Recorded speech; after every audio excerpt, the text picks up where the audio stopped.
സക്കാത്ത് guide എന്നൊരു പുസ്തകമുണ്ട്, ജമാഅത്ത് ഇസ്ലാമിയുടെ IPH ഇറക്കിയ പുസ്തകമാണ്.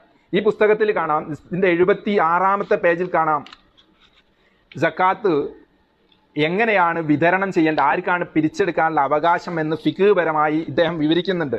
ഡോക്ടർ A ഹലീം എന്ന് പറയുന്ന ജമാഅത്ത് ഇസ്ലാമിക്കാരനാണ് വിവരിക്കുന്നത്. ജമാഅത്ത് ഇസ്ലാമിയുടെ ബുക്കാണ്. ഒരു കാര്യം ഉറപ്പ്, ഇന്ന് നമ്മുടെ ലൈവിൽ ഉദ്ധരിക്കുന്ന വിഷയത്തിൽ ഒരിക്കലും സമസ്തയുടെ ഒരു ബുക്കും കടന്നു വരില്ല, സലഫികളുടെ പുസ്തകം കടന്നു വരില്ല, ലീഗിൻ്റെതോ മാർക്സിസ്റ്റ് പാർട്ടിൻ്റെയോ BJPൻ്റെയോ കോൺഗ്രസിൻ്റെ ഒന്നും വരില്ല. എല്ലാം ജമാഅത്ത് ഇസ്ലാമിയുടെ പ്രമാണങ്ങൾ വെച്ചുകൊണ്ട് തന്നെ ജമാഅത്തെ ഇസ്ലാമി ചെയ്യുന്നത് കടുത്ത വൈരുദ്ധ്യമാണ്, അതിലേറെ കാപഢ്യമാണ് എന്ന് തന്നെയാണ് നമുക്ക് പറയാനുള്ളത്. അതുകൊണ്ട് വിമർശകന്റെ ബുക്കാണ്, സമസ്തക്കാരുടെ ബുക്കാണ്, സുന്നികളെ ബുക്കാണെന്നും പറയേണ്ട ആവശ്യമില്ല.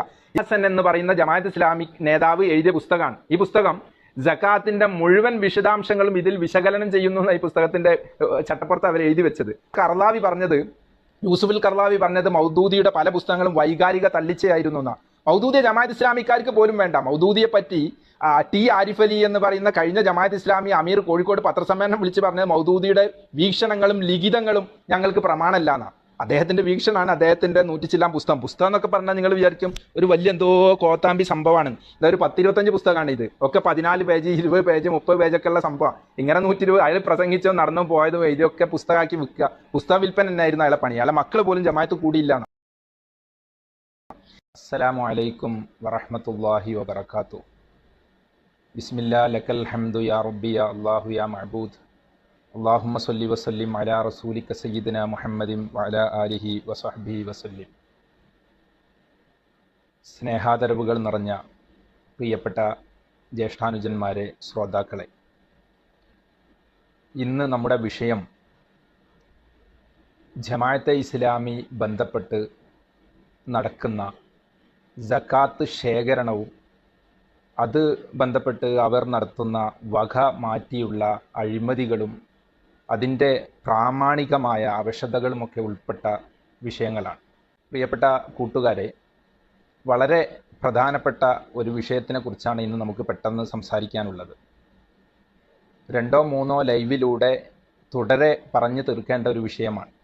ഇസ്ലാമിൻ്റെ പഞ്ചസ്തംഭങ്ങളിലൊന്നായ സക്കാത്ത്, അത് പാവപ്പെട്ടവർക്ക് പ്രത്യേകം കണക്കാക്കിയത് ഇസ്ലാമിലെ സമ്പന്നരിൽ നിന്ന് വർഷം പൂർത്തിയാകുമ്പോൾ നീക്കി വെക്കേണ്ട സക്കാത്ത് സമ്പത്ത്, അത് അതിൻ്റെ അർഹരായ ആളുകളുടെ കയ്യിൽ നിന്ന് തട്ടിപ്പറിക്കുകയും അത് അവരിലേക്ക് എത്തിക്കാതെ അത് മറ്റൊരു വഴിയിലൂടെ ചെലവഴിക്കുന്ന പ്രവൃത്തി 2000 മുതൽ ജമാഅത്തെ ഇസ്ലാമി ചെയ്തുകൊണ്ടിരിക്കുകയാണ്. അതിനെക്കുറിച്ചാണ് നമുക്ക് സംസാരിക്കാനുള്ളത്. മാത്രമല്ല, ഇതൊരു വലിയ വിഷയമായി കേരളത്തിലെ മുഴുവൻ ജാതി മത ഭേദവർഗ ദേശഭാഷ വ്യത്യാസമില്ലാതെ മുഴുവൻ മനുഷ്യരും ഒരു ചർച്ചയായി എടുക്കേണ്ട ഒരു വിഷയമാണ് എന്നാണ് ഞാൻ മനസ്സിലാക്കുന്നത്. കാരണം മുസ്ലിമീങ്ങളുടെ കോടിക്കണക്കിന് വരുന്ന സക്കാത്ത് സമ്പത്ത് ജമാഅത്തെ ഇസ്ലാമി അവരുടെ സംഘടന വലുതാക്കാൻ വേണ്ടി വ്യാപകമായി കൊള്ളയടിച്ച് ഉപയോഗപ്പെടുത്തിക്കൊണ്ടിരിക്കുകയാണ്. അതിനെക്കുറിച്ചാണ് നമുക്ക് പറയേണ്ടത്. ഒരു കാര്യം ഉറപ്പ്, സക്കാത്ത് ഒരു കാരണവശാലും ഇസ്ലാമിക ഗവൺമെൻറ് അല്ലാത്ത ഒരു കമ്മിറ്റിക്ക് പിരിച്ചെടുക്കാനോ അത് ശേഖരിക്കാനോ അത് ഉപയോഗപ്പെടുത്താനോ ഇസ്ലാമിൽ ഒരു നിയമവുമില്ല. ഇസ്ലാമിൽ എല്ലാത്തിനും നിയമമുണ്ട്. ഇന്ന ദീന ഇൻദല്ലാഹിൽ ഇസ്ലാം എന്നാണ്. ഇസ്ലാം അള്ളാഹുവിൻ്റെ ദീനാണ്. ഓരോ വിഷയവും എങ്ങനെ ചെയ്യണം, എങ്ങനെ പറയണം എന്ന് കൃത്യമായി ഇസ്ലാം രേഖപ്പെടുത്തി വെച്ചിട്ടുണ്ട്.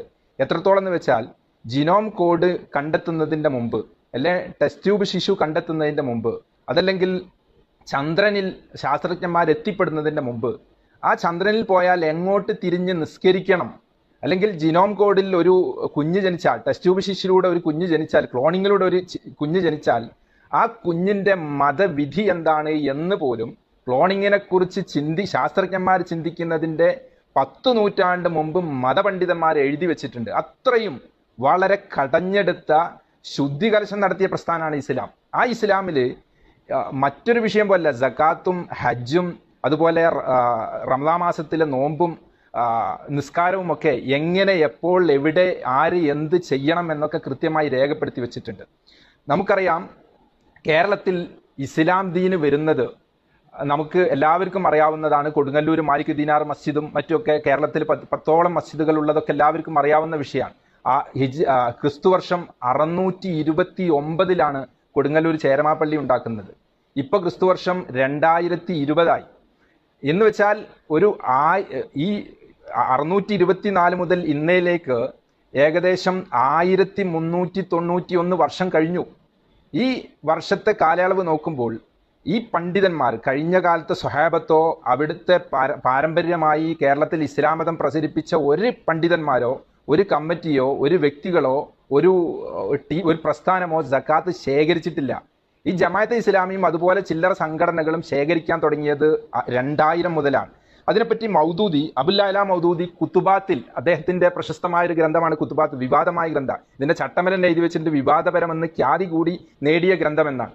ഈ ഗ്രന്ഥത്തില് മൗദൂദി 1939 എന്ന് വെച്ചാൽ ജമാഅത്ത് ഇസ്ലാമി ഉണ്ടാക്കുന്നതിന്റെ 2 വർഷം മുന്നേ പ്രസംഗിച്ച ഒരു ഗ്രന്ഥമാണിത്.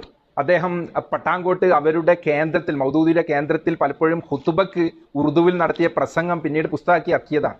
ഈ പുസ്തകത്തിന്റെ 210 പേജ് നോക്കുമ്പോൾ കാണാം, സക്കാത്ത് അക്കാലഘട്ടത്തിൽ ശേഖരിക്കലില്ലാത്തത് കൊണ്ട് മൗദൂദി സക്കാത്തിനെ കുറിച്ച് വ്യക്തമായി പറഞ്ഞുകൊണ്ട് പറയുന്നു, സക്കാത്ത് മുഴുവനും ഇസ്ലാമിക ഭരണകൂടത്തിലെ ഉദ്യോഗസ്ഥന്മാർ ശേഖരിക്കുകയും കേന്ദ്രത്തിൽ നിന്നുള്ള കൽപ്പന അനുസരിച്ച് വിതരണം നടത്തുകയുമാണ് ചെയ്തിരുന്നത്. ഇസ്ലാമിക ഭരണകൂടത്തിനെ കുറിച്ചാണ് പറയുന്നത്. ഇന്ന് ഇസ്ലാമിക ഭരണകൂടവും സക്കാത്ത് പിരിച്ചെടുത്ത് വ്യവസ്ഥ പ്രകാരം വിതരണം ചെയ്യുവാനുള്ള ഏർപ്പാടുകളും ഇല്ലാത്ത സ്ഥിതിക്ക് ഓരോരുത്തർക്കും താങ്കളുടെ സക്കാത്ത് ഇസ്ലാം നിർദ്ദേശിക്കുന്ന മാർഗത്തിൽ സ്വന്തം നിലക്ക് ചിലവഴിക്കാമെങ്കിലും സക്കാത്ത് ശേഖരിച്ച് വിതരണം ചെയ്യുവാനുള്ള ഒരു സാമൂഹിക പദ്ധതി ഏർപ്പെടുത്തുന്നതിനെ കുറിച്ച് ചിന്തിക്കേണ്ടത് എല്ലാ മുസ്ലിമീങ്ങളുടെയും ഒഴിച്ചുകൂടാനാവാത്ത കർത്തവ്യമാകുന്നു. ഇത് മൗദൂദി പറയുന്നത് ജമാഅത്ത് ഇസ്ലാമി ഉണ്ടാക്കുന്നതിന്റെ 2 വർഷം മുന്നേ 39 മൗദൂദി ഇത് പറയുന്നത്. അപ്പൊ അന്ന് വരെ ഇങ്ങനൊരു സംവിധാനമില്ല. ഇസ്ലാമിക ഭരണകൂടത്തിലുണ്ട്, അവർക്ക് പല സംവിധാനങ്ങളുണ്ട്. ഇസ്ലാമിക രാജ്യം മാത്രമായ പോരാ, ശരീഅത്ത് പ്രകാരം ഭരണം നടക്കുന്ന സ്ഥലങ്ങളിൽ ഇസ്ലാമിക ഗവൺമെന്റിന് സക്കാത്ത് പിരിച്ചെടുക്കാനും അത് നിർബന്ധമായിട്ടും വാങ്ങിച്ചെടുക്കാനും തരാത്തവൻക്ക് നേരെ യുദ്ധം ചെയ്ത് ഗംഭീരമായ യുദ്ധം തന്നെ നടത്തി ബലമായി തന്നെ പിടിച്ചെടുക്കാനുള്ള അവകാശമുണ്ട്. മാത്രമല്ല അവർക്ക് കട്ടവന്റെ കൈ മുറിക്കാനുള്ള അവകാശമുണ്ട്. മാത്രമല്ല അവർക്ക് വ്യഭിചരിച്ചവനെ എറിഞ്ഞു കൊല്ലാനുള്ള അവകാശമുണ്ട്. അതൊന്നും നമ്മളുടെ പോലത്തെ ഒരു മതേതര രാജ്യത്ത്, ഇന്ത്യ പോലത്തെ ഒരു മതേതര രാജ്യത്തോ അല്ലെങ്കിൽ ഇസ്ലാമിക ഭരണകൂടം ഇല്ലാത്ത ഒരു സ്ഥലങ്ങളിലോ ഒരു കാരണവശാലും അനുവദനീയമല്ല, പാടില്ലാത്തൊരു കാര്യമാണ്. ഇതൊക്കെ അറിയുന്നത് കൊണ്ട് തന്നെയാണ് ഈ 1400 വർഷം ഇന്ത്യയിൽ കേരളത്തിലൊക്കെ ജീവിച്ച മഹാപണ്ഡിതന്മാർ, സൈനുദ്ദീൻ മഖ്ദൂമിനെ പോലത്തെ വലിയ പണ്ഡിതന്മാർ, ലോകമറിയപ്പെട്ട പണ്ഡിതന്മാരുണ്ടായിട്ട് പോലും അവർ ഇതിനെക്കുറിച്ച് ചിന്തിക്കാതിരിക്കുന്നത്. പക്ഷെ ജമാഅത്ത് ഇസ്ലാമി ഇങ്ങനെ വളഞ്ഞ വഴിയിലൂടെ ചെയ്യുമ്പോഴും മൗദൂദി പിന്നീട് അവർക്ക് കണ്ടെത്തി കൊടുക്കുന്നത് ജമാഅത്തെ ഇസ്ലാമിക്കാരുടെ സക്കാത്ത് ശേഖരിക്കുന്നതിനെ കുറിച്ചാണ്. അവര് സത്യസാക്ഷ്യം എന്നൊരു പുസ്തകമുണ്ട് ജമാഅത്ത് ഇസ്ലാമിക്ക്. മൗദൂദി ജമാഅത്ത് ഇസ്ലാമിയാണ് ശരി എന്ന് അവതരിപ്പിക്കാനും ഒരു സത്യപ്രസ്ഥാനവും ലോകത്തില്ലാത്തത് കൊണ്ട് അന്ന് പാകിസ്ഥാനിൽ വെച്ച് മൗദൂദി ജമാഅത്ത് ഇസ്ലാമി ഉണ്ടാക്കിയത് മറ്റൊരു പ്രസ്ഥാനം, ശുദ്ധ പ്രസ്ഥാനം ഇല്ലാത്തത് കൊണ്ടാണെന്നും പ്രസ്ഥാനമില്ലാതെ സംഘടനയില്ലാതെ നിസ്കരിച്ചിട്ടും നോമ്പോറ്റിട്ടൊന്നും ഒരു കാര്യമില്ല, ഇസ്ലാമിന് പുറത്താണെന്നൊക്കെ മൗദൂദി എഴുതി വെച്ച ഒരു പുസ്തകമാണിത്. ചെറിയ പുസ്തകമാണ്. ഈ പുസ്തകത്തിൽ മൗദൂദി പറയുന്നത് ഇതിന്റെ 37 പേജിൽ, സംഘടന കൂടാതെ ഇസ്ലാമില്ല, നേതൃത്വമില്ലാതെ സംഘടനയില്ല, അനുസരണയില്ലാതെ നേതൃത്വവുമില്ല എന്നൊക്കെ പറഞ്ഞിട്ട് അദ്ദേഹത്തിന്റെ ഇഖാമത്തുദ്ദീനിനെ കുറിച്ച് പറയുകയാണ്. എന്നിട്ട് അദ്ദേഹം പറയാണ്, ഈ അദ്ദേഹത്തിന്റെ പ്രസ്ഥാനത്തിൽ ജമാഅത്ത് ഇസ്ലാമിയെ കുറിച്ച് മൗദൂദി പറയാം, ഇഖാമത്തുദ്ദീനും സത്യസാക്ഷ്യ നിർവഹണത്തിനും വേണ്ടിയുള്ള ത്യാഗപരിശ്രമങ്ങൾക്കായി രൂപപ്പെടുന്ന സംഘടനയുടെ നേതാവിന് അമീർ എന്നോ ഇമാം എന്നോ ഉപയോഗിക്കുന്നത് തികച്ചും ശരിയും ന്യായവുമാണെന്ന് ഞങ്ങൾ മനസ്സിലാക്കിയിട്ടുള്ളത്. അതായത് ജമാഅത്ത് ഇസ്ലാമിയുടെ അമീർ, അത് ഇസ്ലാമിക ലോകത്തെ ഒരു അമീറാക്കി ഇയാൾ അവതരിപ്പിക്കുകയാണ്.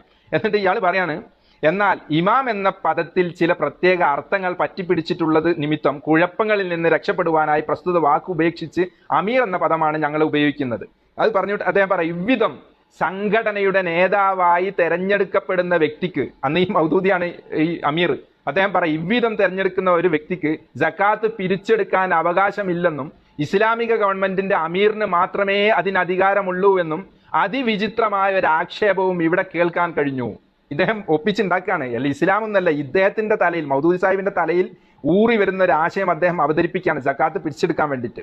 എന്നിട്ട് പറയാൻ, സക്കാത്ത് പിരിച്ചെടുക്കുന്നത് സംബന്ധിച്ച് ഞങ്ങളുടെ പരിപാടി ആക്ഷേപം പുറപ്പെടുപ്പിക്കുന്നവർക്ക് ഒരുപക്ഷെ മനസ്സിലാക്കാൻ കഴിഞ്ഞിട്ടുണ്ടായിരിക്കില്ല. മുസ്ലിമീങ്ങളെല്ലാം അവരുടെ സക്കാത്ത് ബൈത്തുൽ മാലിൽ കൊണ്ടുവന്നടയ്ക്കണമെന്ന് ഞങ്ങൾ ആവശ്യപ്പെട്ടിട്ടില്ല.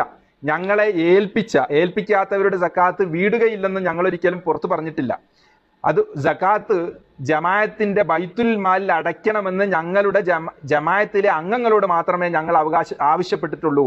എന്ന് വെച്ചാൽ അക്കാലം മുതൽ ജമാഅത്തിന്റെ അംഗങ്ങൾക്ക് മാത്രമായി ഒരു ബൈത്തുൽ മാൽ എന്ന സക്കാത്ത് സംവിധാനം മൗദൂദി ഏർപ്പെടുത്തുകയാണ്. ഇപ്പോൾ 2000 മുതലാണ് കേരളത്തിലൊക്കെ സക്കാത്ത് എല്ലാവരോടും മേടിക്കുന്നതെങ്കിലും നേരത്തെ ജമാഅത്ത് ഇസ്ലാമിക്കാർ അവരെ സക്കാത്ത് ആർക്കും കൊടുക്കില്ല. മറ്റുള്ളത് മുഴുവൻ മേടിച്ച് അവർ പുട്ടടിക്കെങ്കിലും അവരത് ആർക്കും അന്ന് മുതലേ കൊടുക്കില്ല. ജമാഅത്തിന്റെ 1ാമത്തെ കൊല്ലം മുതലേ അവരെ സക്കാത്ത് ആർക്കും കൊടുക്കില്ല. അവർക്ക് ഇത് അറിയുള്ളൂ, ഇതറിയില്ല എന്നർത്ഥം. കൊടുക്കാൻ അറിയില്ല, മേടിക്കാൻ അറിയില്ല അർത്ഥം. എന്നിട്ട് മൗദൂദി വീണ്ടും ന്യായീകരിക്കുക.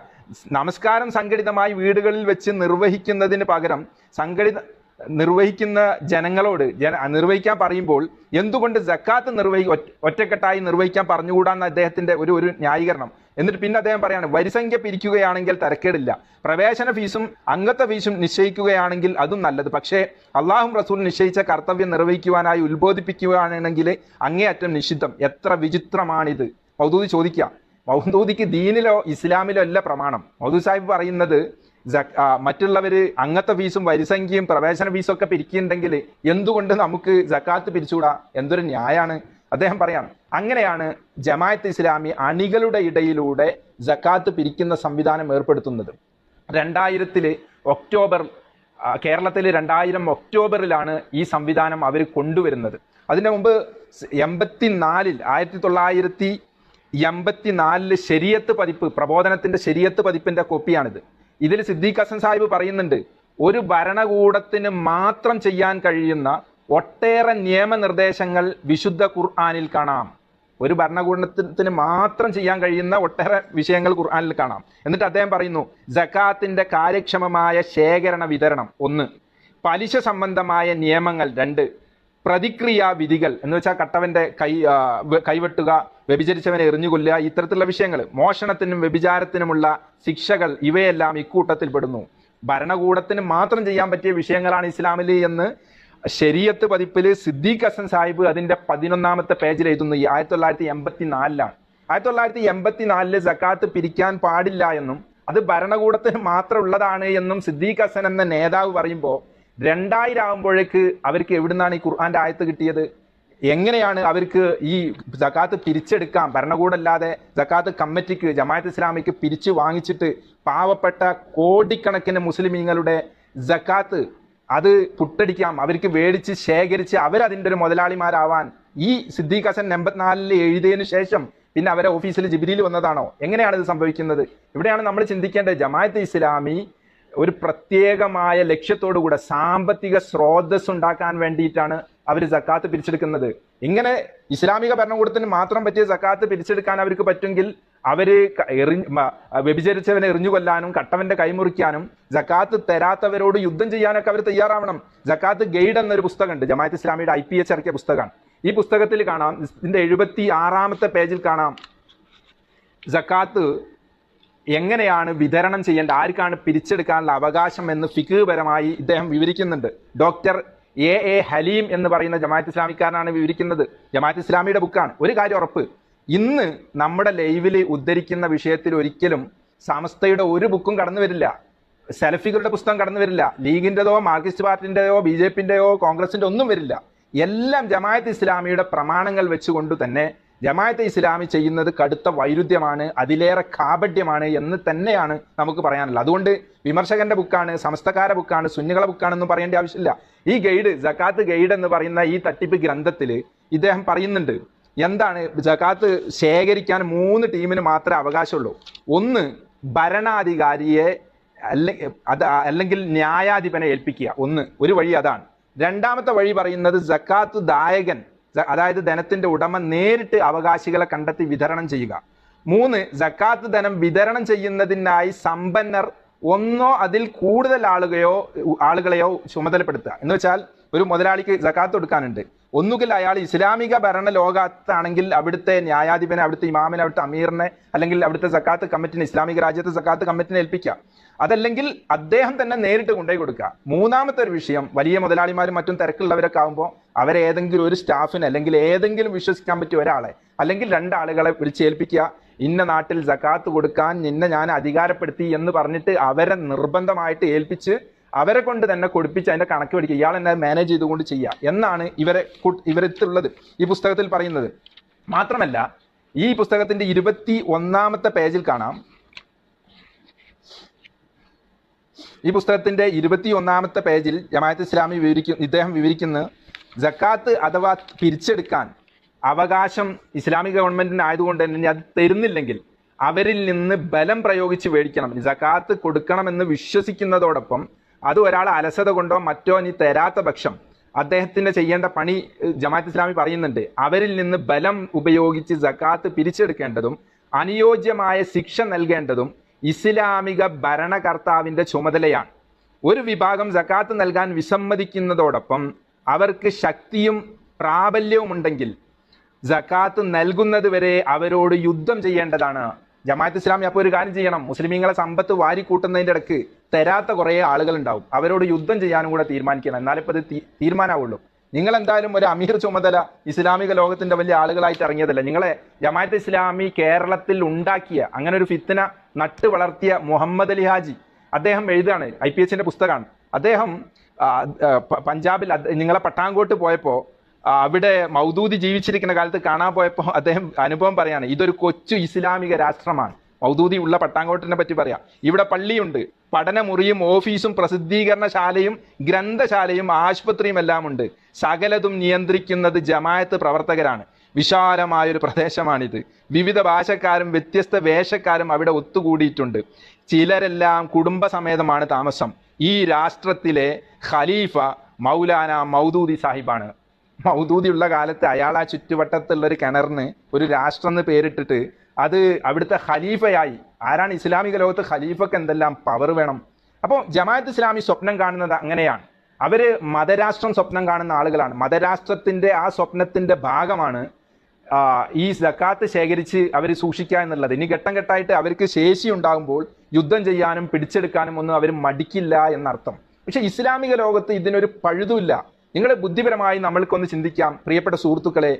കേരളത്തില് സമസ്തകള്, EK വിഭാഗം, AP വിഭാഗം, സംസ്ഥാന വിഭാഗം, ദക്ഷിണ വിഭാഗം എന്നൊക്കെ സമസ്ത കേരളത്തിൽ പരന്നു കിടക്കുന്നു. കാശ്മീർ മുതൽ കന്യാകുമാരി വരെ സുന്നികളുടെ കീഴിൽ വിവിധ സംരംഭങ്ങൾ, വിവിധ സ്ഥാപനങ്ങൾ, മർക്കസ്, മഅ്ദിന്, ദാറുൽ ഹുദ, നൂറുകണക്കിന് സ്ഥാപനങ്ങൾ സമസ്തകൾ നടത്തിക്കൊണ്ടിരിക്കുന്നു. സമസ്തയുടെ പണ്ഡിതന്മാർ അല്ലെ സുന്നി പണ്ഡിതന്മാർ എത്ര ത്യാഗം ചെയ്താണ് സ്വദേശത്തും വിദേശത്തും പിരിവെടുക്കുന്നത്. അവർക്ക് അറിയാത്തത് കൊണ്ടാണ് ഈ സക്കാത്ത് പിരിച്ചെടുക്കാനും അതുപോലെ തന്നെ സക്കാത്ത് ശേഖരിക്കാനും കോടിക്കണക്കിന് രൂപ ലഭ്യമാവാൻ അവർക്ക് അറിയാത്തത് കൊണ്ടാണോ? അറിയാത്തത് കൊണ്ടല്ല, മതത്തിൽ അങ്ങനെ ഒരു നിയമമേ ഇല്ല. അതാണ് ഇതിന്റെ ഗൗരവം, വലിയൊരു ഗൗരവമാണ്. ഞാൻ എൻ്റെ കൂട്ടുകാരോട് പറയുന്നു, നിങ്ങൾ തലയിൽ തൊപ്പി വെക്കണോ താടി വെക്കണോ അത് സുന്നത്ത്, വെച്ചാലും വെച്ചില്ലെങ്കിലും പ്രശ്നമില്ല. റവാത്തിബ് സുന്നത്ത് ളുഹറിന്റെ മുന്നിന് ശേഷം, അസറിന്റെ മുന്നേ, മഗ്രിബിന്റെ ശേഷം, ഇശാന്റെ മുന്നിന് ശേഷം ഇതൊക്കെ നിസ്കരിച്ചോ, നിസ്കരിച്ചില്ല വലിയൊരു കുഴപ്പമൊന്നുമില്ല, സുന്നത്താണ്. നിസ്കരിച്ചാൽ കൂരിട്ട് നിസ്കരിച്ചില്ല ഒരു കുഴപ്പമില്ല. അതുപോലെ തന്നെ നിങ്ങൾ മക്ബറയിൽ പോയോ, സുന്നത്ത് പോയില്ലെങ്കിൽ ഒരു കുഴപ്പമില്ല. ഓരോ വിഷയം അത്രേ ഉള്ളൂ. അതേസമയം ഈ സക്കാത്തിന്റെ വിഷയം, സക്കാത്ത് നമ്മൾക്ക് ധനമുള്ളവർക്ക് നിർബന്ധമായും കൊടുത്തേ പറ്റൂ. അത് ആർക്ക് കൊടുക്കണം, എപ്പം കൊടുക്കണം, എങ്ങനെ കൊടുക്കണം എന്നൊക്കെ പരിശുദ്ധ ദീനുൽ ഇസ്ലാം കൃത്യമായി വരഞ്ഞു കാണിച്ചിട്ടുണ്ടല്ലോ, പഠിപ്പിച്ചു തന്നിട്ടുണ്ടല്ലോ. എന്നിട്ട് അതൊന്നും ചെവിട് കേൾക്കാതെ വല്ല ചാൻസും ഉണ്ടായിരുന്നെങ്കിൽ, വല്ല അവസരം ഉണ്ടായിരുന്നെങ്കിൽ ഈ മതപണ്ഡിതന്മാർ, സുന്നത്ത് ജമാഅത്തിന്റെ പണ്ഡിതന്മാർ, സമസ്തയുടെ പണ്ഡിതന്മാർ അവരൊന്ന് ഉത്തരവിട്ടിരുന്നെങ്കിൽ കോടിക്കണക്കിന് രൂപ സമസ്തയുടെ ബാങ്കിലേക്ക് വരുമായിരുന്നു. എന്തുകൊണ്ടാണ് ഇത്രയും ത്യാഗം ചെയ്ത് പ്രായം ചെന്ന കാലത്തും ജിഫ്രി തങ്ങളും കാന്തപുരം ഒക്കെ ഓടി നടന്ന് ഗൾഫിലും മറ്റൊക്കെ പോയിട്ട് ത്യാഗം ചെയ്ത് എത്തിമക്കളെയും മറ്റൊക്കെ പോറ്റാൻ കാരണം അത് ഈ സക്കാത്ത് മേടിച്ചെടുക്കാൻ പറ്റാത്തത് കൊണ്ടാണ്. എന്നാൽ ആ അവസരം മുതലെടുത്തുകൊണ്ട് ചൂഷണം ചെയ്തുകൊണ്ട് ജമാഅത്ത് ഇസ്ലാമി കോടിക്കണക്കിന് രൂപയാണ് വശീകരിച്ചു കൊണ്ടിരിക്കുന്നത്, പലരുടെയും വാങ്ങിച്ചു കൊണ്ടിരിക്കുന്നത്. ഇത് ഈ രീതിയിലേക്ക് അവര് ഒരു സമൂഹത്തിനെ കൊണ്ടുവരാൻ, ഇസ്ലാമിക ലോകത്തെ കൊണ്ടുവരാൻ പല തട്ടിപ്പുകൾ നടത്തിയിട്ടുണ്ട്. ആദർശത്തെ മാത്രമല്ല പണയം വെച്ച് അവർ ഇസ്ലാം ദീനിനെ തന്നെ ദുർവ്യാഖ്യാനം ചെയ്തുകൊണ്ടാണ് ഈ മഹാ തട്ടിപ്പ് അവർ ചെയ്യുന്നത്. അതുകൊണ്ട് തന്നെ നമ്മൾ ഒറ്റക്കെട്ടായി, മുസ്ലിമീങ്ങളും അമുസ്ലിമീങ്ങളും ഒറ്റക്കെട്ടായി ഈ ഇവരുടെ സക്കാത്ത് ജിഹാദിനെതിരിൽ, മതരാഷ്ട്രം ഒരർത്ഥത്തിൽ മതരാഷ്ട്രം ഉണ്ടാക്കുന്നതിനെതിരിൽ നമ്മൾ ഒറ്റക്കെട്ടായി പ്രതികരിക്കേണ്ടിയിരിക്കുന്നു. ഇത് അവരുടെ പുസ്തകമാണ്. ഈ പുസ്തകത്തിന്റെ പേര് സക്കാത്ത് തത്വവും പ്രയോഗവും എന്നാണ്. അബ്ദുള്ള ഹസൻ എന്ന് പറയുന്ന ജമാഅത്ത് ഇസ്ലാമിക് നേതാവ് എഴുതിയ പുസ്തകമാണ്. ഈ പുസ്തകം സക്കാത്തിന്റെ മുഴുവൻ വിശദാംശങ്ങളും ഇതിൽ വിശകലനം ചെയ്യുന്നു എന്നാണ് ഈ പുസ്തകത്തിന്റെ ചട്ടപ്പുറത്ത് അവർ എഴുതി വെച്ചത്. അബ്ദുള്ള ഹസൻ ചില്ലറക്കാരനൊന്നല്ല. IPHന്റെ അതായത് ജമാഅത്ത് ഇസ്ലാമിയുടെ പ്രസിദ്ധീകരണ വിഭാഗം ഇറക്കിയ പുസ്തകം എഴുതിയ ഈ അബ്ദുള്ള ഹസൻ ജമാഅത്ത് ഇസ്ലാമിയുടെ നേതാവാണ്, പണ്ഡിതനാണ്, ഗ്രന്ഥകാരനാണ്. മാത്രമല്ല കുറ്റ്യാടി ഇസ്ലാമിക കോളേജിൽ പഠിച്ച ആളാണ്, ശാന്തപുരം കോളേജിൽ പഠിച്ച ആളാണ്, ഖത്തറിൽ പോയി ഉപരിപഠനം എടുത്ത ആളാണ്. 68 മുതൽ ജമാഅത്ത് ഇസ്ലാമിയിൽ അംഗാണ്. സംഘടനയുടെ കേന്ദ്ര പ്രതിനിധി സഭയും സംസ്ഥാന കൂടിയാലോചന സഭയിൽ അംഗാണ്. അപ്പൊ ചെറുതൊന്നല്ല, വലിയ ആളാണ്. അയാളെ ഉത്തരവാദിത്വ ബോധത്തോടു കൂടെ എഴുതിയത് തന്നെയാണ്. ഇതിന്റെ 157, 158 പേജ് ഞാൻ വായിക്കാം. ഞെട്ടിപ്പിക്കുന്ന തെറ്റിദ്ധരിപ്പിക്കലാണ് ഈ പുസ്തകത്തിലൂടെ ജമാഅത്ത് ഇസ്ലാമിക്കാർ ചെയ്തത്. കേട്ടോളൂ. ഇവർ സക്കാത്ത് തട്ടിപ്പിന് വേണ്ടി പാവപ്പെട്ട മുസ്ലിമീങ്ങളെ തെറ്റിദ്ധരിപ്പിക്കാൻ വേണ്ടി എത്രത്തോളം ദുർവ്യാഖ്യാനം ചെയ്തിട്ടുണ്ട് എന്നാണ് ഈ പറഞ്ഞുകൊണ്ടുവരുന്നത്. സക്കാത്തിനെ കുറിച്ച് പറയാണ്. സക്കാത്ത് സംഭരണത്തിന് ഉദ്യോഗസ്ഥരെ നിയോഗിച്ചുകൊണ്ട് സക്കാത്ത് ബൈത്തുൽ മാൽ പൊതു ഖജനാവിൽ ശേഖരിക്കുകയായിരുന്നു തിരുമേനി ചെയ്തത്. എന്ന് വെച്ചാൽ തിരുനബി തങ്ങളെ കാലത്തുള്ള കാര്യം പറയാം. എന്നാൽ ഒരു അനിസ്ലാമിക ഗവൺമെന്റ് ഈ ബാധ്യത ഏറ്റെടുത്ത് നടത്താതിരിക്കുമ്പോൾ മുസ്ലിമീങ്ങൾ സ്വന്തമായി ഗവൺമെന്റ് ഇല്ലാത്ത ഒരു ന്യൂനപക്ഷമായി ജീവിക്കുകയോ ആണെങ്കിൽ സംഘടിതമായി നിസ്കാരം നിർവഹിക്കാനും സക്കാത്ത് കൊടുക്കാനും ഇവർ ബാധ്യസ്ഥരല്ലെന്നോ ഇതിനർത്ഥം നമസ്കാരത്തിന്റെ കാര്യത്തിൽ മുസ്ലിം പണ്ഡിതന്മാരും ഇക്കാലം വരെ ഇങ്ങനെ മനസ്സിലാക്കിയിട്ടില്ല. മറിച്ച് അതത് പ്രദേശങ്ങളുള്ള മുസ്ലിങ്ങൾ സ്വന്തമായി സംഘടിച്ച് പള്ളികൾ പണിയുകയും നമസ്കാരം വ്യവസ്ഥാപിതമായി നിർവഹിക്കുന്ന ആവശ്യമായ സംവിധാനങ്ങൾ ഒരുക്കുകയുമാണ് ചെയ്തത്. എന്നാൽ എന്തുകൊണ്ടോ ഇതുപോലെ സമാനമായ സംവിധാനം സക്കാത്തിന്റെ കാര്യത്തിൽ സ്വീകരിക്കപ്പെട്ടതായി കാണുന്നില്ല. എന്ന് വെച്ചാൽ ഇദ്ദേഹം കണ്ടെത്തുന്നത് ഇസ്ലാമിക രാജ്യത്ത് മുസ്ലിം ഭരണാധികാരികളൊക്കെ സക്കാത്ത് പിരിക്കുന്നുണ്ട്, അവിടെ നിസ്കാരം നിലനിർത്തുന്നുണ്ട്, നോമ്പ് വെൽക്കുന്നുണ്ട് എന്നതുപോലെ കേരളത്തിലെത്തുമ്പോൾ ഇവിടെ നിസ്കാരമുണ്ട്, നോമ്പുണ്ട്, അതേസമയം സക്കാത്ത് നടക്കുന്നില്ല. എന്തുകൊണ്ട് നടക്കുന്നില്ല എന്ന് ഇവര് നടത്താനുള്ള വഴി ഉണ്ടാക്കുകയാണ്. എന്നിട്ട് സംവിധാനം ഒരുക്കുകയാണ് ചെയ്തത്. എന്നാൽ എന്തുകൊണ്ടോ ഇതുപോലെ സമാനമായ സംവിധാനം സക്കാത്തിന്റെ കാര്യത്തിൽ സ്വീകരിക്കപ്പെട്ടതായി കാണുന്നില്ല. അധികാരത്തിന്റെ സമ്മർദ്ദമില്ലാതെ ധനം വസൂലാക്കാൻ പൂർണ്ണമായും സാധ്യമല്ലാത്തതും സമ്പത്തിനോടുള്ള അതിരറ്റ സ്നേഹം കാരണം ധർമ്മബോധ പ്രേരിതമായി സ്വമേധയാ ധനം ചെലവഴിക്കാൻ മുസ്ലിമീങ്ങൾ സന്നദ്ധരാവാത്തതും ഓരോ നാട്ടിലും സ്വയം സന്നദ്ധരായി ഇത്തരം സാമൂഹിക കാര്യങ്ങൾ നേതൃത്വം നൽകാൻ ഒരു വിഭാഗമെങ്കിലും മുന്നോട്ട് വരാത്തത് കൊണ്ടാണ് ഇതിന് കാരണം. ഇവർ പറയുന്നത് മുതലാളിമാർ പൈസ കൊടുക്കാത്തതുകൊണ്ടാണ്, പിശുക്കന്മാരായതുകൊണ്ടാണ്. ഏത് മുതലാളി അത്ര പിശുക്കാനുള്ളത്? ഈ കേരളത്തിലെ സ്ഥാപനങ്ങൾ ഇന്ത്യയിൽ നോക്കുമ്പോൾ ഏറ്റവും കൂടുതൽ സ്ഥാപനങ്ങളും ജീവകാരുണ്യ സാന്ത്വന പ്രവർത്തനങ്ങളും കേരളത്തിലെ മുസ്ലിം പ്രമാണിമാരാണ് ചെയ്യുന്നത്. യൂസുഫ് അലി സാഹിബും ഗൾഫാർ മുഹമ്മദ് അലി സാഹിബും അബ്ദുൽ വഹാബ് സാഹിബും ഒക്കെ അങ്ങനെയുള്ള ഒരുപാട് ആളുകൾ ഓരോരുത്തരും പരമാവധി ചെയ്യുന്നുണ്ട്. എന്നിട്ട് ഇവർ പറയുന്നത് ആരും കൊടുക്കാത്ത പിശുക്കന്മാരായതുകൊണ്ട്. എന്നിട്ട് പറയാം, ഗവൺമെന്റ് ഇല്ലെങ്കിലും നമസ്കാരം മഹല്ലടിസ്ഥാനത്തിൽ നാം സംവിധാനിച്ചിട്ടുണ്ട്, അതുപോലെ തന്നെയാണ് സക്കാത്തും സംവിധാനിക്കേണ്ടത്. ഇവരെ ബുദ്ധിയാട്ടോ, ഖുർആൻ പറഞ്ഞതോ ഹദീസ് പറഞ്ഞൊന്നല്ല, ഇവർ പറയാം. എന്നിട്ട് ഇവർ വീണ്ടും പറയുന്നു, ഗവൺമെന്റിന് പകരമാണ് സക്കാത്ത് സംഭരണ വിതരണത്തിന് വേണ്ടി രൂപവൽക്കരിക്കപ്പെടുന്ന കമ്മിറ്റി. ഏത്? ജമാഅത്ത് ഇസ്ലാമിന്റെ കമ്മിറ്റി ഗവൺമെന്റിന് പകരമാണത്രേ. ഗവൺമെന്റിനാവുമ്പോൾ അത് സുൽത്താൻ എന്ന ഒരു വ്യക്തിക്കാണ് നൽകുന്നത്, വ്യക്തിയല്ല കമ്മിറ്റി. അതുകൊണ്ട് കമ്മിറ്റിക്ക് നൽകിയാൽ സാധുവാകുകയില്ല എന്ന് ചില യാഥാസ്ഥികർ പറയാറുണ്ട്. അതാ യാഥാസ്ഥികർ എന്നറിയോ? 13 നൂറ്റാണ്ട് ജീവിച്ച മഹാപണ്ഡിതന്മാരെ പറ്റി യാഥാസ്ഥികർ എന്ന് പറയുന്നത്. ഇങ്ങനെ കൊടുത്താൽ വീടൂല, ഗവൺമെന്റ് ഇല്ലാതെ കൊടുത്താൽ വീടൂല എന്ന് പറഞ്ഞത് വലിയ തെറ്റായിപ്പോയി ഇവർക്ക്. എന്നിട്ട് പറയാം, ഇത് പക്ഷേ ഒരു നിലക്കും ശരിയല്ല. കാരണം ഗവൺമെന്റ് പോലെ തന്നെയാണ് കമ്മിറ്റിയും. ഗവൺമെന്റിൽ പ്രസിഡന്റോ പ്രധാനമന്ത്രിയോ ഉള്ളതുപോലെ കമ്മിറ്റിക്കുമുണ്ട് ഒരു പ്രസിഡന്റ്. അതിനാൽ ദുർബലമായി ന്യായം പറഞ്ഞ് കമ്മിറ്റിക്ക് സക്കാത്ത് നൽകുന്നത് നിരാകരിക്കാൻ പറ്റില്ല. ഇനി പറയാം, കമ്മിറ്റിക്കാർ അത് വിശ്വസ്തയോടെ കൈകാര്യം ചെയ്യില്ലെങ്കിലോ? ഒരു ചോദ്യമാണ് അത്. നമ്മളൊക്കെ സ്വാഭാവികമായിട്ട് എല്ലാവരും ചോദിക്കുന്ന ഒരു ചോദ്യം, അതിനും മറുപടി ഉണ്ട് എന്നാണ് ചിലരുടെ സംശയം. സക്കാത്ത് കൊടുക്കുന്ന വ്യക്തിയെ സംബന്ധിച്ചിടത്തോളം അതിൽ അത്ര വലിയ ഉറപ്പൊന്നും ലഭിക്കേണ്ടതില്ലെന്നാണ് തിരുനബിയുടെ ചര്യയിൽ നിന്ന് മനസ്സിലാകുന്നത്. എന്നിട്ടൊരു ഹദീസ് അനസ് റളിയല്ലാഹു അൻഹു എന്ന് പറഞ്ഞ ഒരു ഹദീസ് അനസ് റളിയല്ലാഹു അൻഹു റിപ്പോർട്ട് ചെയ്യാണ്. ഒരാൾ തിരുനബി സല്ലല്ലാഹു അലൈഹി വസല്ലമയോട് വന്ന് ചോദിച്ചു, ഞാൻ എൻ്റെ സക്കാത്ത് അങ്ങയുടെ ദൂതനെ ഏൽപ്പിച്ചാൽ അള്ളാഹുവിൻ്റെയും റസൂലിൻ്റെയും മുന്നിൽ ഞാൻ കുറ്റമുക്തനാവുമോ? തിരുമേനി പറഞ്ഞു, അതെ, നിനക്കതിൻ്റെ പ്രതിഫലം കിട്ടി. കുറ്റം അതിൽ കൃത്രിമം ചെയ്തവർക്കാണ്. അപ്പൊ റസൂലുള്ളാന്റെ കാലത്ത് ഒരു സ്വഹാബി വന്നിട്ട് റസൂലുള്ളാനോട് ചോദിക്കുന്നു, എൻ്റെ സക്കാത്ത് ഞാൻ ഇവിടുത്തെ ബൈത്തുൽ മാലിലേക്ക് നബിതങ്ങളെ ഫണ്ടിലേക്ക് കൊടുത്താൽ ഞാൻ കുറ്റം വീടുമോ? അപ്പൊ റസൂലുള്ള വീടി കുഴപ്പമില്ല, ഇനി അവരെന്തെങ്കിലും തിരിമറി ചെയ്താൽ അവർക്കാണ് അതിന്റെ കുറ്റം എന്ന് പറഞ്ഞത് കോട്ട് ചെയ്തിട്ടാണ് ജമാഅത്ത് ഇസ്ലാമിക്ക് സക്കാത്ത് കൊടുത്താൽ ഇനി ജമാഅത്തുകാർ എന്ത് ചെയ്താലും കുഴപ്പമില്ല എന്ന് വരുത്തി തീർക്കണം. ഇനി വീണ്ടും പറയാം, ഈ പുസ്തകത്തിന്റെ തന്നെ 158 പേജ് പറയാം. ചില സഹാബികളുടെ നടപടികൾ ഈ കാര്യം ഒന്നുകൂടെ ഊന്നി പറയിപ്പിക്കുന്നു. ഇമാം നവവി അൽ മജ്മുഇൽ ഉദ്ധരിക്കുന്ന ഒരു സംഭവം ഇങ്ങനെ വായിക്കാം. മുഗീറത്ത് ബിൻ ശുഅബ റളിയല്ലാഹു അൻഹു ത്വായിഫിൽ തന്റെ കൃഷി നോക്കാൻ ഏൽപ്പിച്ചിരുന്ന അശ്രിതനോട് ചോദിച്ചു, എന്റെ സമ്പത്തിന്റെ സകാത്ത് നീ എങ്ങനെയാണ് ചിലവഴിക്കുന്നത്? അദ്ദേഹം പറഞ്ഞു, അതിൽ ഒരു ഭാഗം ഞാൻ അധികാരിക്ക് നൽകും, ഒരു ഭാഗം ഞാൻ സ്വന്തമായി നൽകുകയും ചെയ്യും.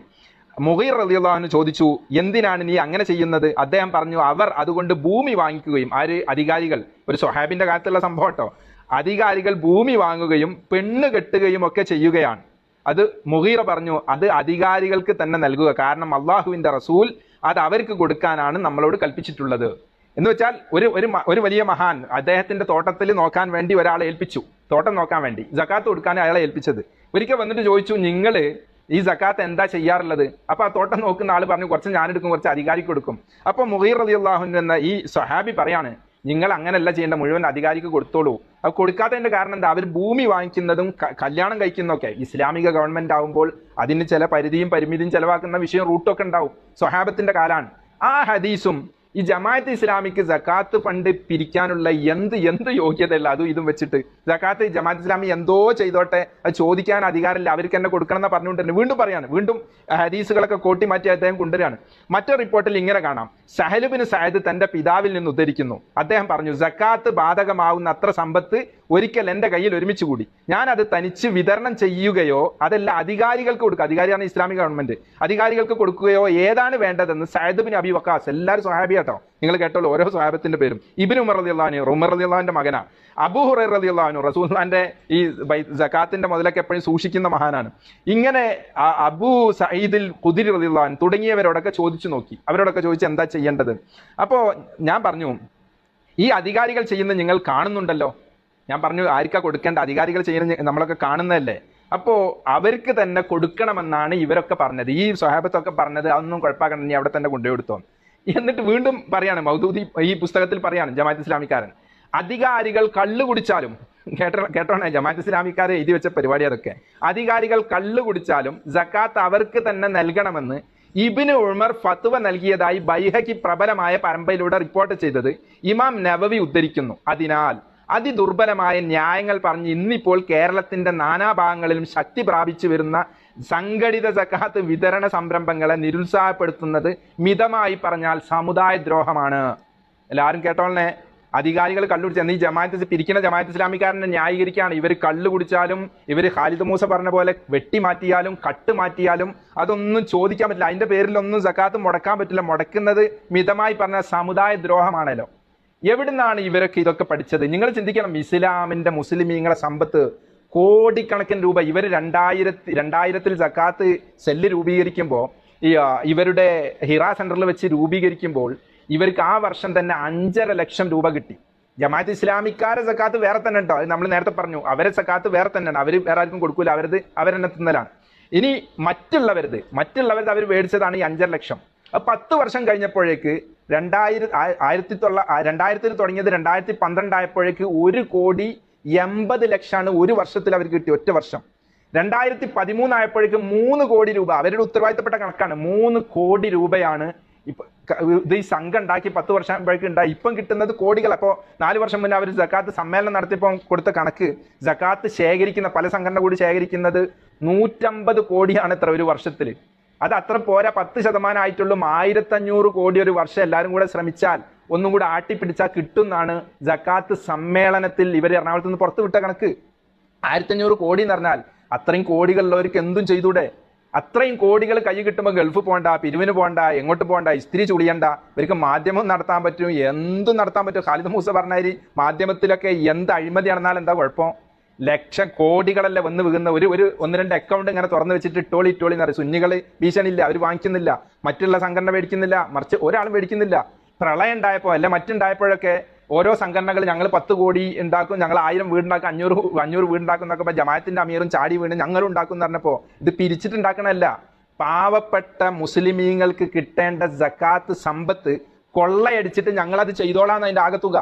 ഇങ്ങനെ സക്കാത്ത് സമ്പത്ത് വലിച്ചെടുത്തിട്ട് മുസ്ലിമീങ്ങളെ കൊള്ള ചെയ്യുന്ന ഒരു പ്രസ്ഥാനമാണ് ജമാഅത്ത് ഇസ്ലാമി എന്നർത്ഥം. ഇനിയും ഓരോ വിഷയങ്ങളും നമുക്ക് ഇന്ന് വിശകലനം ചെയ്യേണ്ടതുണ്ട്. നമ്മൾ ജമാഅത്ത് ഇസ്ലാമിയെ 8 വിഭാഗത്തിന് 8 അവകാശികളാണ് സക്കാത്തിനുള്ള. എല്ലാവർക്കും അറിയാലോ.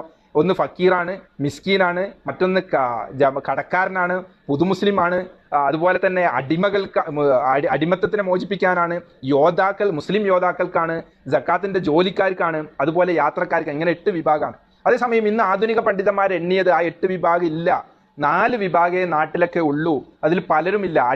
അടിമയെ മോചിപ്പിക്കുന്ന സംവിധാനം ഇപ്പൊ ഇല്ലല്ലോ, യോദ്ധാക്കൾ ഇപ്പൊ ഇല്ലല്ലോ, യാത്രക്കാർ, പഴയ കാലത്ത് ഒട്ടകത്തും കുതിരപ്പുറത്ത് പല സ്ഥലത്ത് യാത്ര ചെയ്ത് അവശരായി കിടക്കാൻ പോലും സ്ഥലമില്ലാതെ പലരും കുടുങ്ങാറുണ്ട്. ഇന്നത്തെ ഈ ഹോട്ടൽ സംവിധാനങ്ങളും വാഹനങ്ങളൊക്കെ ഉള്ള ഇന്ന് ആ സംവിധാനം ഇല്ല. അപ്പൊ യാത്രക്കാരും ഇന്ന് ഒരുപക്ഷെ ഉണ്ടായിക്കൊള്ളണമെന്നില്ല എന്നാണ് പണ്ഡിതന്മാരുടെ അഭിപ്രായം.